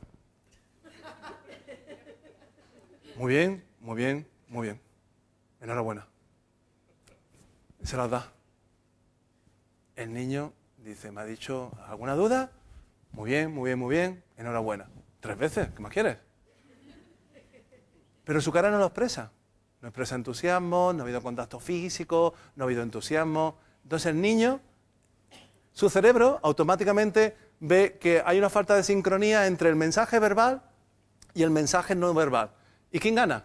El no verbal. no te lo crees. Dices, aquí falla algo. Mi padre no está contento. Lo ha dicho porque soy su hijo. Pero él se esperaba más de mí. Él se esperaba, es que mi padre es muy brillante. Y yo soy una mierda al lado de mi padre. Y empieza ya con ese mecanismo, nunca voy a llegar a ser como mi padre. Soy un mediocre. Empieza con ese... Porque el niño no tiene distancia, no tiene capacidad para ponerse y distanciarse de su padre. El niño no es psicólogo. El niño no empieza a decir, pobre mi padre, qué alesetímico es, qué Asperger. Es que mi abuelo, claro, como era mi abuelo, con la historia que ha tenido educativa, tenemos que ayudarle entre todos. El niño no tiene esa capacidad. ¿Qué es lo que está ocurriendo ahí? Pero el niño no tiene esa capacidad y entonces se siente mal, se siente culpable y no es capaz de superarlo. Pero esto nos pasa a todos. ¿No habéis ido a comer alguna vez con algún amigo vuestro, ya de 40 años, 50, a comer con sus padres, que te han invitado una vez, y cuando estás allí se monta una trifulca que te quedas alucinado? Y dice, pero si parece que tenéis 14 años. O con su hermana, o con quien sea, empiezan allí, tú te vas, y tú dices, y cuando sales dices, y más una persona que en su trabajo, en su contexto contigo, es de las personas que llevan las riendas allí en la facultad. Y dice, ¿pero qué te ha pasado? ¿Qué ha pasado ahí? Es que me saca de quicio mi padre, es que puede conmigo. Porque no ha logrado tener esa distancia todavía de que te diga algo y que lo veas desde sus limitaciones culturales, emocionales y personales que él ha tenido, o ella, tu madre, ha tenido, ¿no? Entonces, bueno, las hijas con las madres también, ¿no? Tenéis ahí una historia que hasta que no lográis verlo de otro punto de vista, es terrible, ¿no? Porque las madres son tan críticas y os meten el dedo ahí tan profundamente que hasta que no se supera eso... Yo tengo hermanas y bueno, todo el mundo veo que se hace con la cabeza así. Sí, sí. La madre, ¿no? Las madres, ¿cómo son las madres? Bueno, no seáis así con vuestras hijas, ¿eh? Por favor, o vuestros hijos.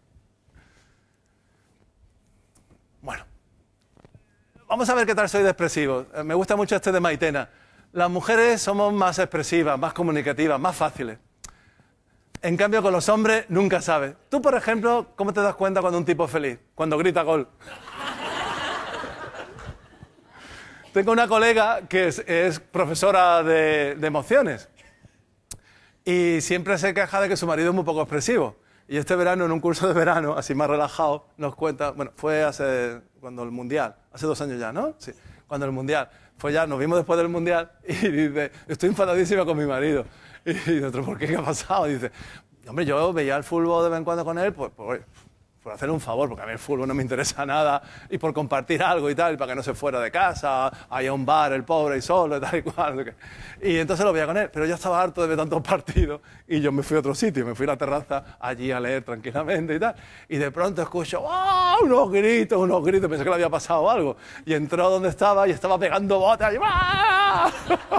Él solo, y yo pensaba que él no era expresivo, no, es que no era expresivo conmigo. Bueno, necesitamos a unos voluntarios. ¿Tenemos unos voluntarios por ahí? ¿Os venís? Venga, rápido, rápido.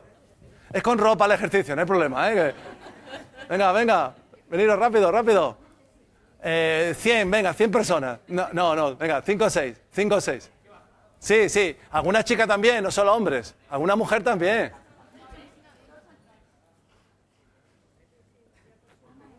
¿Alguna mujer más? Ah, muy bien, genial. Muy bien.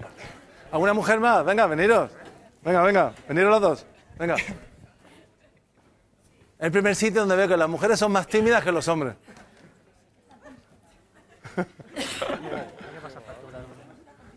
Bien. Vamos a ver qué tal la tenéis. Tenéis que imitar esta cara. ¿Eh? Vamos a ver una cara y tenéis que imitarla. ¿Dónde está? ¿Está en la iglesia? No.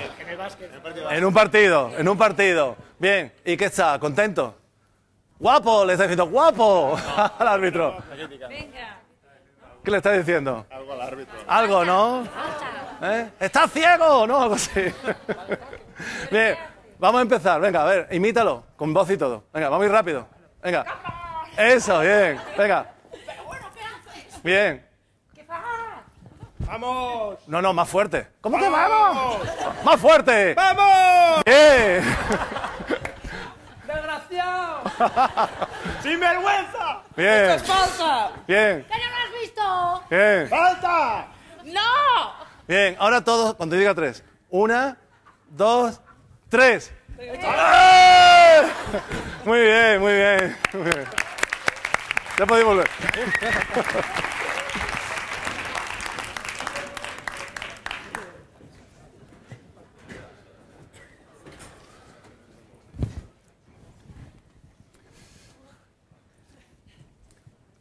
Luego trabajamos estos aspectos, percepción, expresión emocional en diferentes contextos.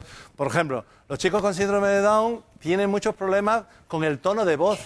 Cómo modular el tono de voz para que tenga el adecuado tono de voz normalizado en nuestra cultura, para expresar ciertas emociones. Todo eso se puede trabajar.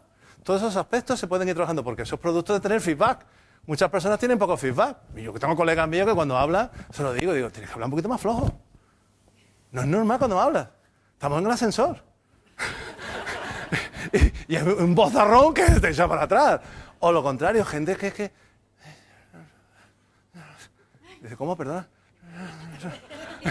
Tiene un poquillo de impulso, ¿no? Tienes que darte un poquito de impulso. En unos contextos impulso, en otros no, que sea contextual. Bueno, todos esos factores se pueden trabajar de mayor expresividad, trabajar las emociones negativas, trabajar la ira, cada una de ellas se van trabajando, adaptándolo y siempre de una forma lúdica, como un juego, con actividades, donde se trabaja de forma en grupo siempre. No individual, en algunos casos sí, pero casi siempre es en grupo para que sea más entretenido y más divertido.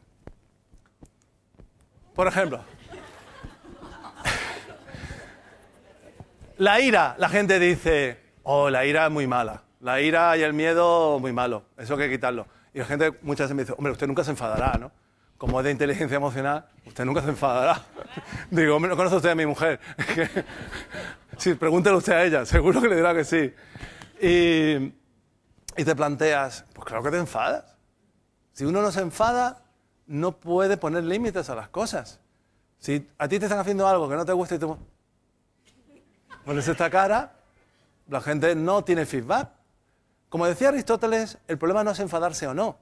El problema es enfadarse con la persona adecuada, con la intensidad adecuada, en la situación que se debe y para conseguir lo que tú quieres. Pero somos un poco estúpidos emocionales y nos enfadamos con quien no debemos en el momento más inapropiado y para conseguir lo contrario de lo que queremos. Eso es un poco estúpido. Y eso, por lo tanto, no se trata de no enfadarse. Claro, en muchos casos hay que enfadarse. El tema es cómo lo hagas. Este niño, por ejemplo, tiene hambre. ¿Tú crees que el padre le va a preguntar a la madre, ¿tú crees que tiene hambre el niño? No da lugar a dudas, no da lugar a dudas el niño. En otros casos, por eso cuando se habla de emociones, no hay emociones negativas ni positivas. Todas las emociones, las básicas, por ejemplo, que es por consenso, hay discusión, pero por consenso son 6. Miedo, tristeza, ira, asco, sorpresa y alegría. Si os fijáis, casi todas son negativas. Menos la alegría, casi todas son negativas. ¿Por qué? Porque han sido muy adaptativas para la supervivencia. Todas tienen una utilidad. El miedo, el asco para protegernos de circunstancias. ¿Qué hacemos con el asco? Nos evita probar un alimento determinado. Y las compartimos con la mayoría de los mamíferos. La cara que ponemos de asco la pone también nuestro gato, nuestro perro cuando no le gusta algo. Imaginad unos platos de espaguetis preparados, vas a coger el tomate de la nevera, lo abres y está verde. ¡Ah! Esa cara de asco, que hace así, la nariz se sube, el labio se sube para tapar la nariz, ¿para qué? Para el olor, si os fijáis. Y si los hacéis con un perro o otro mamífero, hacen lo mismo. El miedo es una conducta de huida, de escape. En todas las especies existe. La ira, para la defensa. Y le diré, ¿la tristeza para qué sirve? La tristeza es súper útil. Cuando nos van mal las cosas, hemos hecho algo mal, la tristeza nos paraliza. Y nos deja reflexionando en lo que ha ocurrido. Y si hemos sido buenos, como ocurre con los monitos, cuando un monito está triste, los demás monitos se acercan. Y le hacen monerías. Y te recomponen un poco y funciona como un pegamento social. Las personas igual. Cuando nos sentimos tristes y tenemos la red de apoyo adecuada, la gente viene a ayudarnos y nos reconforta. Y la tristeza une a los grupos, une a las personas, es un pegamento. Pero el mejor pegamento es la alegría. Como dijimos al principio, desde que somos pequeños intentamos unirnos con personas que emiten emociones positivas y preferimos a las personas que sonríen y que están alegres. La tristeza o la ira, las emociones negativas, también tienen su parte negativa y se trata de saber cuándo funcionan o no adecuadamente. Se sabe que cuando estás en ira, el rendimiento académico en tareas intelectuales disminuye casi un 30%. Un día en una escuela explicando esto, en un grupo grande, claro, los profesores se sienten un poco insultados. Le dijimos, ¿ustedes creen que su estado anímico influye en cómo corrigen ustedes los exámenes? Bueno, por favor, lo que se armó. Nosotros somos unos profesionales, ¿eh? ¿Usted se cree porque yo ya he tenido un pequeño enfado en casa o este se dio un poco más triste o alegre, yo voy a poner mejores notas o peores? Bien, bien. Vale, vamos a verlo. Le pusimos un texto. En teoría, un texto bien escrito. No poníamos de quién era. Era de Pablo Neruda. Y estaba bastante bien escrito. No estaba mal. No estaba mal. Y dividimos a los profesores en 3 grupos. Cada uno en un aula distinta. Y les expusimos a una película de 2 minutos. Cada uno una película distinta. El grupo A vio una película alegre. Una película comercial. En este caso era cuando Harry se encontró a Sally. 2 minutos. Estaba remada, hay unos estudios previos que me muestran ya a nivel psicofisiológico que provoca alegría y tal. La escena del orgasmo en el bar, que es muy divertida. Bueno. A otros le pusimos una triste de Campeón, muy antigua. Cuando muere el boxeador, el niño allí, no te mueras, tal y tal. Tampoco es una cosa terrible, ¿no? Pero... Y luego la tercera es de Grita Libertad, que es sobre Sudáfrica y hay una matanza. Es muy desagradable, que genera enfado. Pero es una película comercial, no es una cosa... Bien.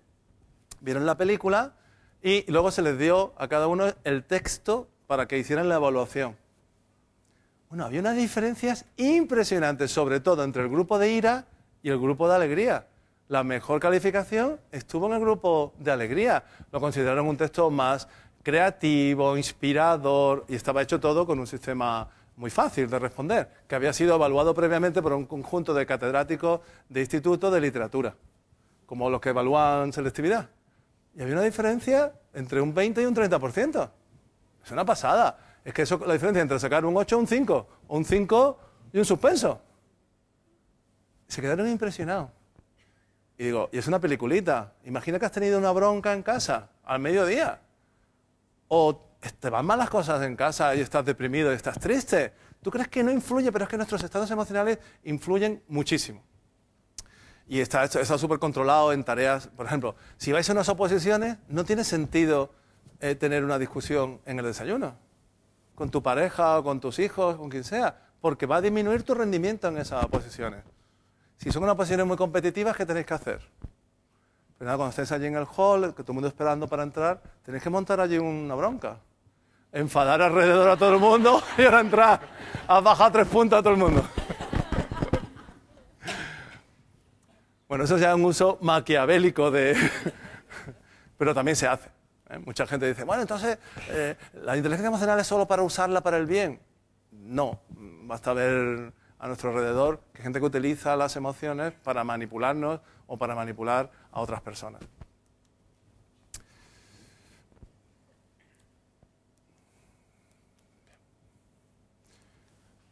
En el tema de síndrome de Down, yo creo que debierais insistir también en la educación de las emociones negativas, que están poco balanceadas.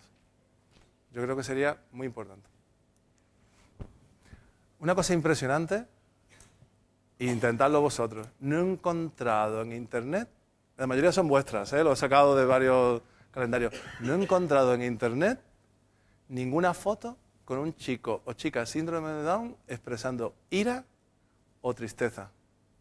Ira ninguna, tristeza un poco, he puesto una. Ira no lo he encontrado. Es impresionante. De alegría, todas. De ira, ninguna. De asco, tampoco. Me ha sorprendido muchísimo. Y obviamente, todos los que tenéis chicos con chicas con síndrome de Down se enfadan, tienen todas las emociones. Pero es muy interesante la representación social que se quiere dar solo exclusivamente de los chicos y chicas síndrome de Down, que emiten solo emociones positivas. La comprensión emocional. Me voy a focalizar, sí, nos queda poco. Me voy a focalizar, por ejemplo, en la empatía. Lo que hablábamos antes que ha quedado un poco en el aire. ¿Por qué nos contagiamos tanto de las emociones de los demás? ¿Por qué las emociones se contagian tanto? Pues se contagian tanto porque tenemos unas neuronas que se llaman neuronas espejo, que también le han dado el premio Príncipe de Asturias compartido a Giacomo Risolati, un investigador italiano que descubrió accidentalmente que tenemos unas neuronas que copian lo que los demás hacen o sienten. Él trabajaba con chimpancés en temas motores. Intentaban ver qué zonas del cerebro se activaban cuando estaban haciendo un ejercicio. Y los ponían a los chimpancés en bicicleta, con unos cascos registrando su actividad cerebral. Y hubo un error y iban turnándose, mono 1, mono 2, mono 3, y se iban turnando. Y cuando el mono se salió, pusieron otro mono y se quedó grabando lo que el otro mono estaba observando. Y al principio pensaron que se habían equivocado, porque el mono que estaba observando tenía la misma actividad que el que estaba ejercitándose. Y dijeron, ¿esto cómo va a ser? Resulta que cuando hemos hecho una actividad previa y luego volvemos a ver esa actividad, se activan las mismas neuronas que cuando hacemos esa actividad. Es un espejo. Hombre, no es lo mismo subir el Tour de Francia que verlo en el sofá, obviamente, pero se activan, si tú has corrido o has hecho ese ejercicio o esa actividad, funcionan muy parecidas. Esa es, por ejemplo, la explicación de la efectividad de la simulación mental. En deporte, hace 15 o 20 años, se hacía simulación mental. Venga, imagínate que te estás acercando a la canasta y que vas a saltar, o en ballet, imagínate que estás girando. Y mucha gente pensaba que eso no servía para nada. Pero se sabe que sirve, porque estás simulando mentalmente y estás replicando los pasos. La simulación mental es súper útil, pero para cantidad de actividades, también para las intelectuales o para una interacción. Simular cómo va a ser una interacción con una persona funciona muy bien porque te puede ayudar, te ayuda muchísimo, te facilita ese camino. Obviamente hay que hacerla también en físico. El jugador que simula una cosa mentalmente ha hecho 100 veces esa acción. No es que lo simula y ahora la hago, ¿no? Pero te sirve muchísimo. Y fijaros en ese libro lo que dice Risolati.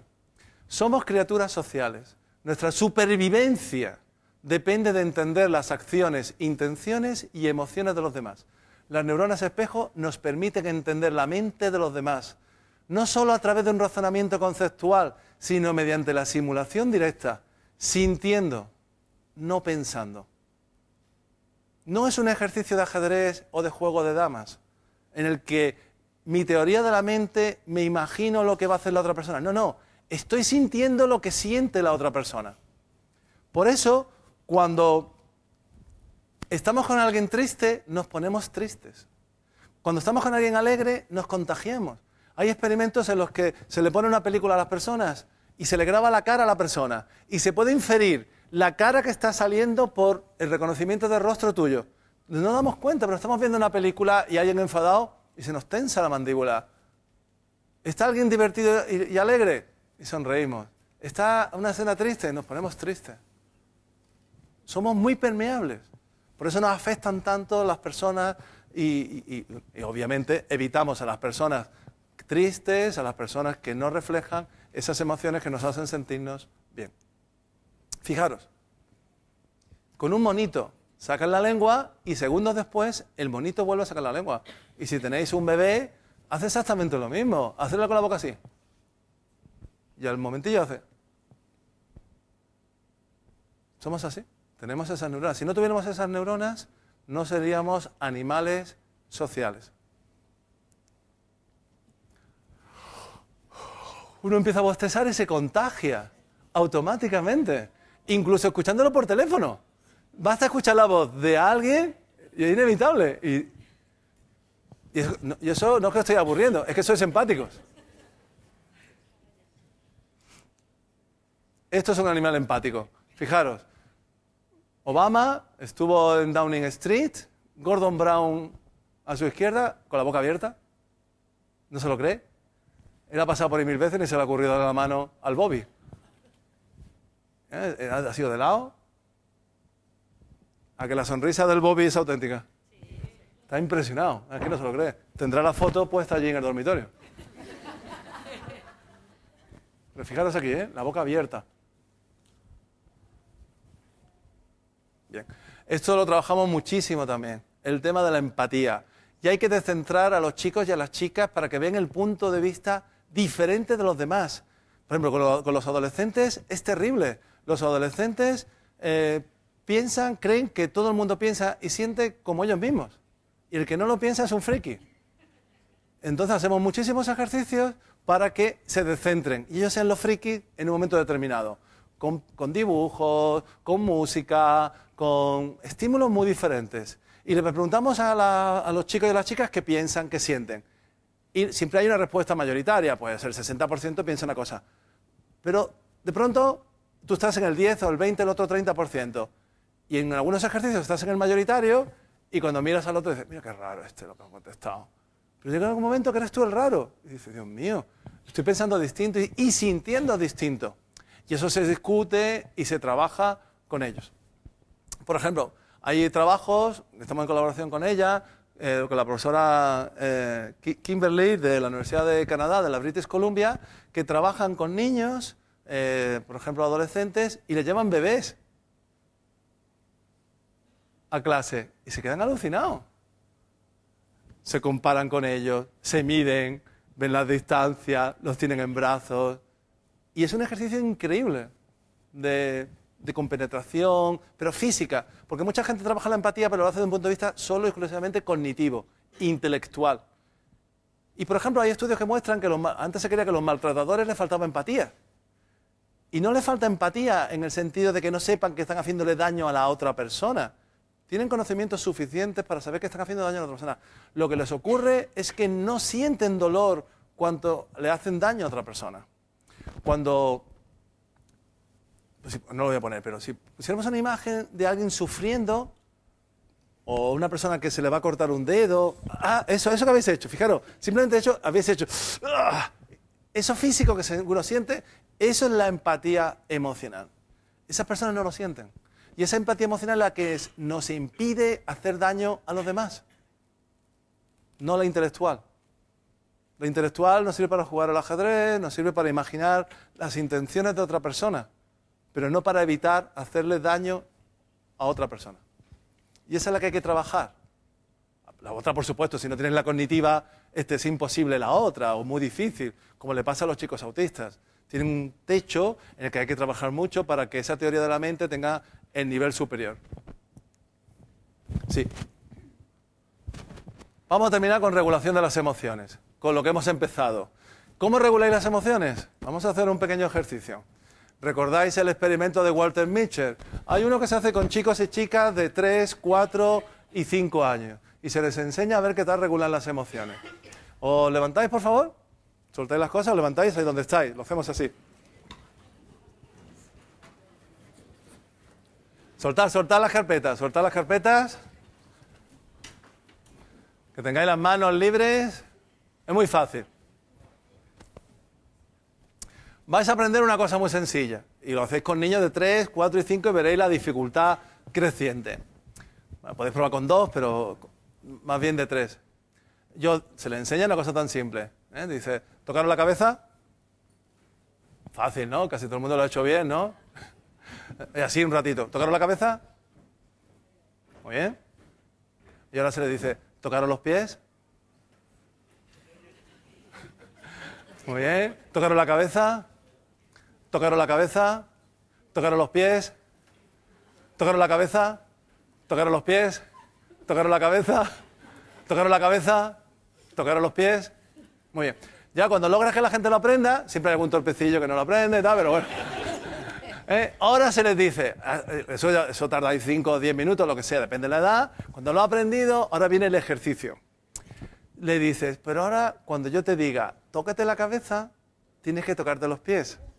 Y cuando te diga, tócate los pies, tócate la cabeza. Y esto ya es más difícil. Y eso, esa capacidad de inhibición de una tarea aprendida es un buen predictor de la capacidad de regulación emocional, porque es capacidad de nuestro cerebro para inhibir una respuesta automatizada. Y un niño de 2 años, 3, le cuesta mucho trabajo, uno de 4 menos y uno de 5 le resulta más fácil. A ver qué tal lo hacéis. ¿Vale? Lo contrario. Tocaros la cabeza. Muy bien. Tocaros los pies. Tocaros la cabeza. Tocaros los pies. Tocaros la cabeza. Muy bien. Tocaros la cabeza. ¡Ay! Muy bien. Ahí he visto yo, muy bien. Ahí he visto ya algunas. ¡Ay, ay, ay! Muy bien, muy bien. Esa dudilla que ha tenido más de uno, eso es lo que hay que trabajar. Esa capacidad de inhibición de la respuesta. Hay estudios muy controlados, porque esto se hace con niños, hay estudios muy controlados de laboratorio donde se ve que esto es un predictor impresionante, por ejemplo, de resistencia a la tentación en consumo de drogas, en sobrepeso, en obesidad, en conductas que tienen que ver con autocontrol. Y la conclusión un poco de todo esto, ¿cuál sería? Nuestra humilde conclusión. Que hay que empezar con la educación de las emociones lo antes posible. La literatura científica muestra que si se trabaja a partir de los 2 años, de forma explícita, no espontáneamente, a ver qué va surgiendo. A ver si yo tengo suerte en la vida y me toca un profesor que lo haga, o tengo unos padres con una alta inteligencia emocional. No se puede dejar al azar. Es como si dejáramos al azar el aprendizaje de las matemáticas. Bueno, es que mi padre era matemático, o mi madre, y he aprendido. Y es que tuve una profesora buenísima que le encantaban las matemáticas. ¿Quién sabría matemáticas?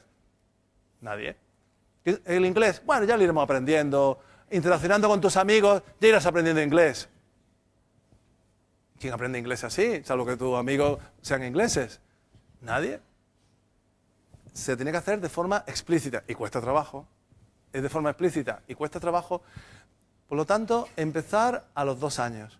Con cualquier tipo de niño. Por supuesto, los trabajos muestran que hay muchos más efectos positivos con chicos que tienen algún tipo de diferencia o de discapacidad inicial. Pero todos los chicos, independientemente de que tengan síndrome de Down, sean Asperger o niños autistas, hay unas diferencias individuales increíbles. Entre vosotros, en un grupo de 150 personas, podríamos ordenaros desde los que tienen menos capacidades a los que tienen más capacidades. Y obviamente los que tienen menos capacidades tienen más potencial de recorrido. Alguien que tenga ya muchas habilidades emocionales y sociales tiene un potencial de aprendizaje más corto. En cambio, los que tienen habilidades más limitadas tienen mayor potencial. Si no queréis acabar así, como Glenn Close, y queréis acabar así, pues tenéis que desarrollar al máximo vuestra inteligencia emocional. Muchas gracias.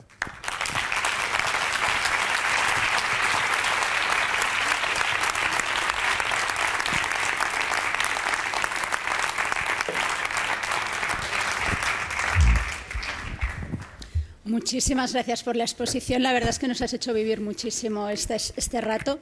Tenemos un ratito corto de preguntas, ya que se tiene que ir a coger el avión y no vamos a poder alargar demasiado. Si hay alguna pregunta o alguna reflexión que queréis hacer después de esta exposición. Hola, muchas gracias. Soy madre de 3 niños, el pequeño tiene síndrome de Down. Me gustaría cómo tengo que trabajar las emociones, sobre todo las que ha dicho que son negativas, la ira, el miedo, con los 3, con el que tiene síndrome de Down también, pero con los otros 2 también. Normalmente yo las inhibo, es verdad. Prefiero que no pasen miedo, que no estén enfadados. ¿Qué tengo que hacer? Pero es normal, tú lo haces por sobreprotección y es comprensible, pero esa sobreprotección sesga su aprendizaje. Entonces, nosotros lo hacemos, por ejemplo, con niños de 3 años. Tú dices, ¿con 2 años? ¿Cómo se hace con 2 años? Pues se le cuenta una historia. Nosotros trabajamos con pequeña historia como un juego. Entonces, por ejemplo, con niños de 2 o 3 años, que es muy difícil, porque con niños más grandes es más fácil porque pueden leer la historia. Entonces, se les cuenta un cuento, que hay una chica que iba con sus padres, estaban en el supermercado o estaban en una tienda y de pronto la chica se vuelve y está sola. Y ahora se le pregunta, ¿cómo se siente la niña? Entonces él no sabe expresarlo. Entonces nosotros cogemos, hay unas fotos o unos dibujitos, lo hacemos con dibujos y con fotos, vamos variando, para que no sean siempre dibujos. Ponemos unos dibujos y le decimos, levántate y señálame cómo está la niña. La niña o el niño se levanta y dice, igual se ha equivocado.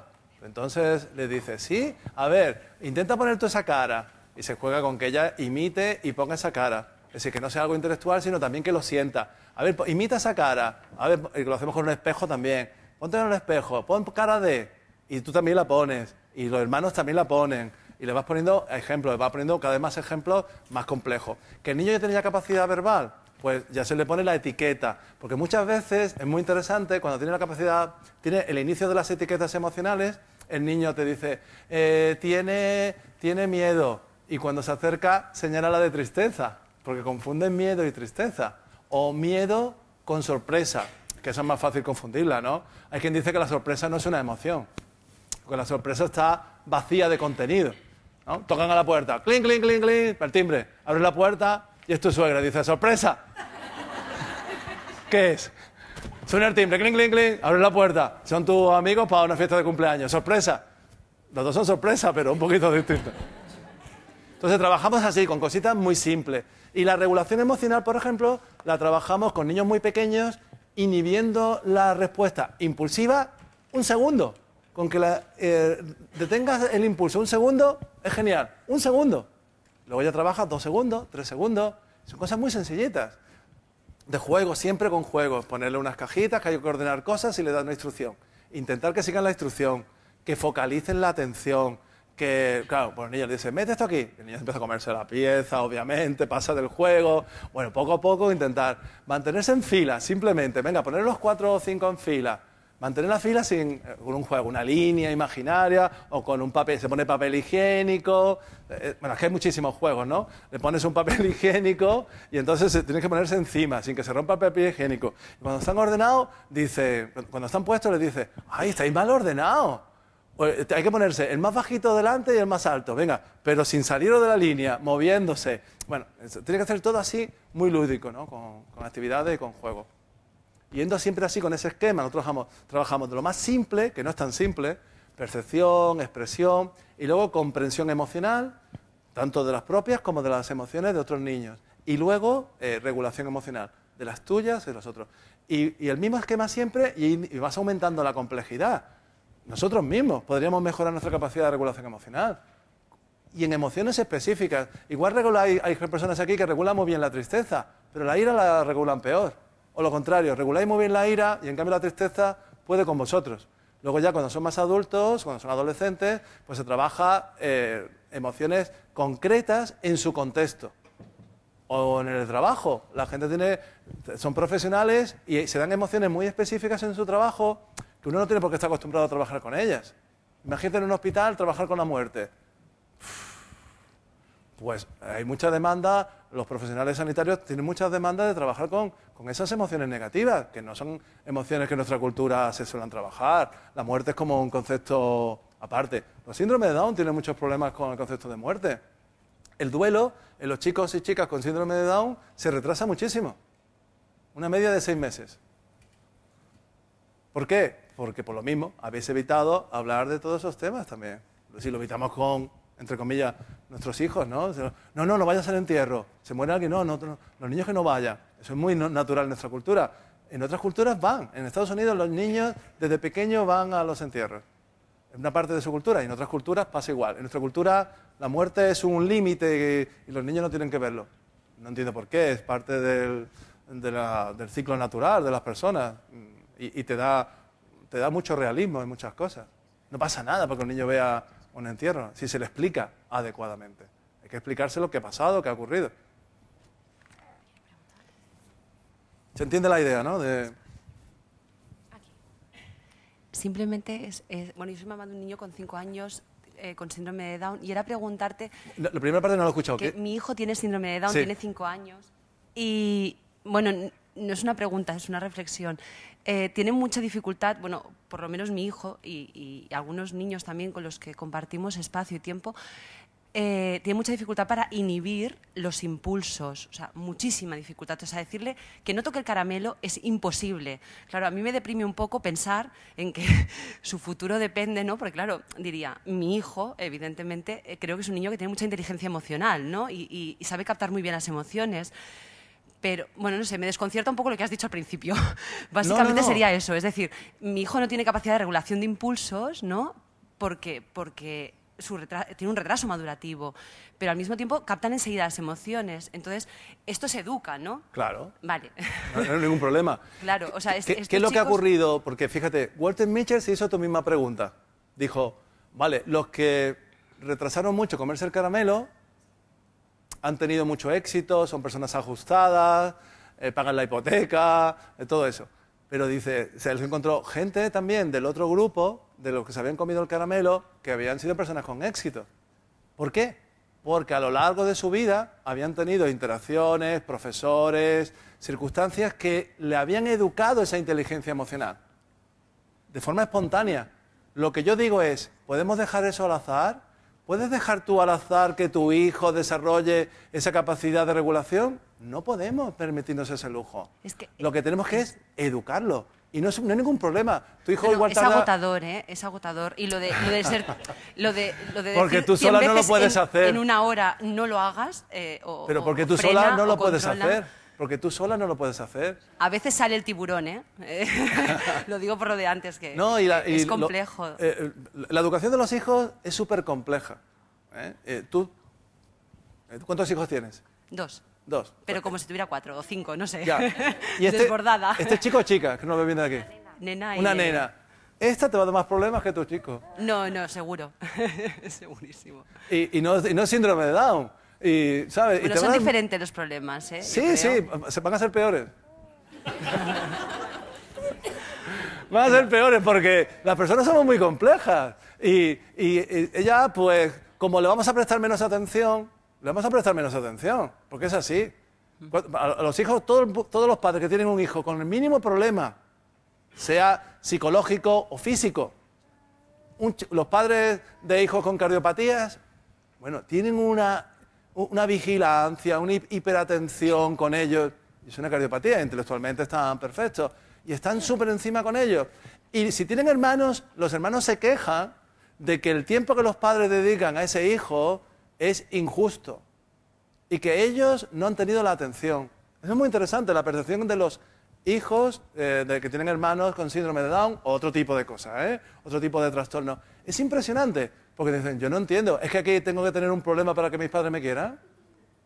Es una paradoja, es que es muy complicado, Entonces, lo que está claro es que la educación de los hijos no pueden hacerla solo los dos padres. Necesitamos escuelas, entornos que potencien todo esto. Tú no puedes estar todo el día con tu hijo. Tú no eres un coach. No estás haciendo coaching con tu hijo. Es agotador. ¿Tú a qué te dedicas? ¿No? Tu profesión. Dice, cuidar a mi hijo de síndrome de Down. ¿Y tu vida personal? ¿Y tu pareja? No puede ser. Los padres terminan quemados. Se habla del burnout de los profesionales. Pero es que los padres con hijos diferentes terminan desgastados también. Y tienen que tener mucho cuidado. Porque no son invencibles. Son personas con sentimientos. Tienen, como tú dices, claro que te termina hartando. Si uno se harta de su pareja, se harta de su madre, de su padre, ¿cómo no te vas a hartar de tu hijo? Y eso hay que aceptarlo y decirlo. Y no pasa nada. No quieres menos a tu hijo porque digas sinceramente en una reunión con alguien, mira, es que lo tiraría por la ventana. Tirarías a ese, tirarías a tu pareja y tirarías a tu madre a veces. ¿Por qué? Porque te cansan, es mucho esfuerzo. Gracias por tu magnífica exposición. Gracias. Hacemos la última pregunta. Hola.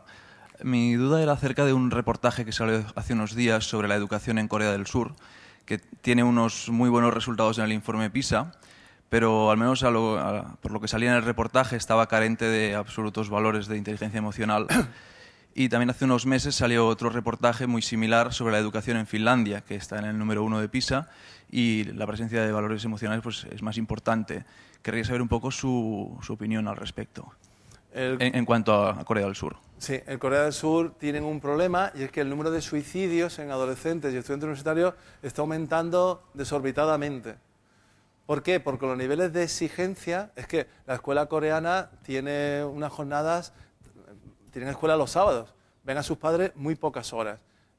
Y si conoces a chicos o chicas coreanos, están muy centrados en lo cognitivo, en lo intelectual, pero por ejemplo, cuando salen de marcha un adolescente coreano, eso es terrible, terrible. Todos llegan borrachos a casa, es de una especie de olla a presión. Y claro, hay chicos que se adaptan bien a ese ritmo, pero hay un porcentaje de personas más sensibles que no aguantan esa presión, que son muy inteligentes académicamente, pero tienen tanta presión, tienen tanto miedo a fracasar, que cuando fracasan no lo pueden soportar y terminan haciendo conductas de suicidio. A mí me parece un sistema horrible. Yo no creo que la gente sea feliz.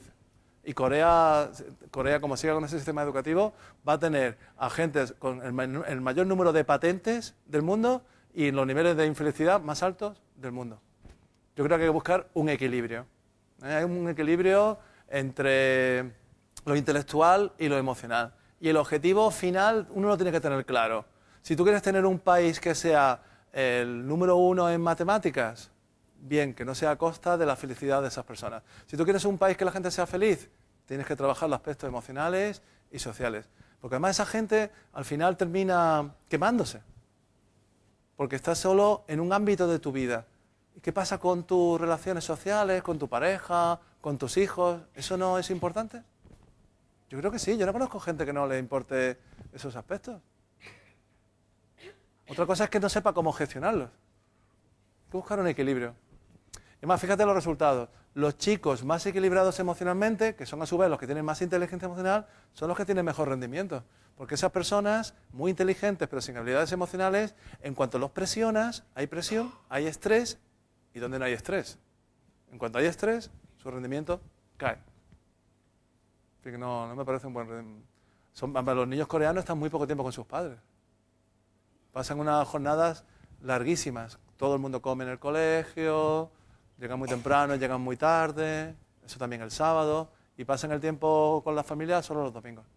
A mí no me parece que sea un sistema... Yo he visto ese reportaje de Corea y eso es la realidad de muchas sociedades de adultos ahora mismo. Sí.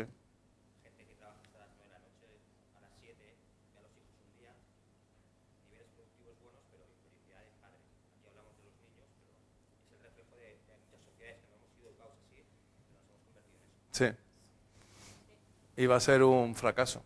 Va a ser un fracaso.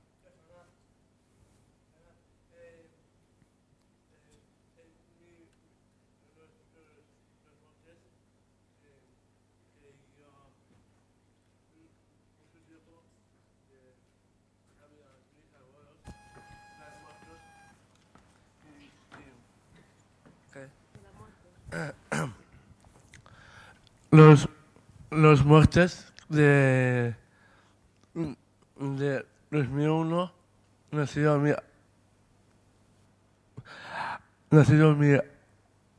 abuelo, se llama Joaquín, hace mucho tiempo, pero nacimiento es 90, pero tenía bien mucho tiempo, es mi nacimiento. Yo estaba triste por mi abuelo, estaba muerto, pero... Y de mi abuela, 2002, no, hace 3 meses, pero hace 3 meses, pero estaba muerta mi abuela, pero estaba triste. Y quiero decir, tengo ganas de llorar por mis abuelos. Y también, quiero decir por todos y felices. Estoy triste, pero tengo muchos problemas, pero mi corazón sigue, por mi corazón, ¿sabes? Contento, en general, triste, pero hay energía, mucho alegría. Sí, alegría. Y feliz. Y que los amigos de los padres, pero a veces muertos y también, bueno, muchos llenos amigos de mis padres muertos deben estar vivos, pero estoy triste porque estoy bien. Las muertes que son de mis abuelos, otros amigos en los padres, pero estoy contento. Tengo un profesor se llama Carlos Taita, quiero decir, trabaja bien, pone muchas pilas y quiero trabajar bien y estoy feliz con él y muchos profesores. Te están sacando el reloj. Te están sacando el reloj. Papá! Mi profesor Carlos está triste, pero enfadado, con razón. Pero hay una profesora tan guapa, me ayuda, se llama Cristina Luna. Pero yo pienso, ella me ayuda. Ya está. Muy bien, muchas gracias.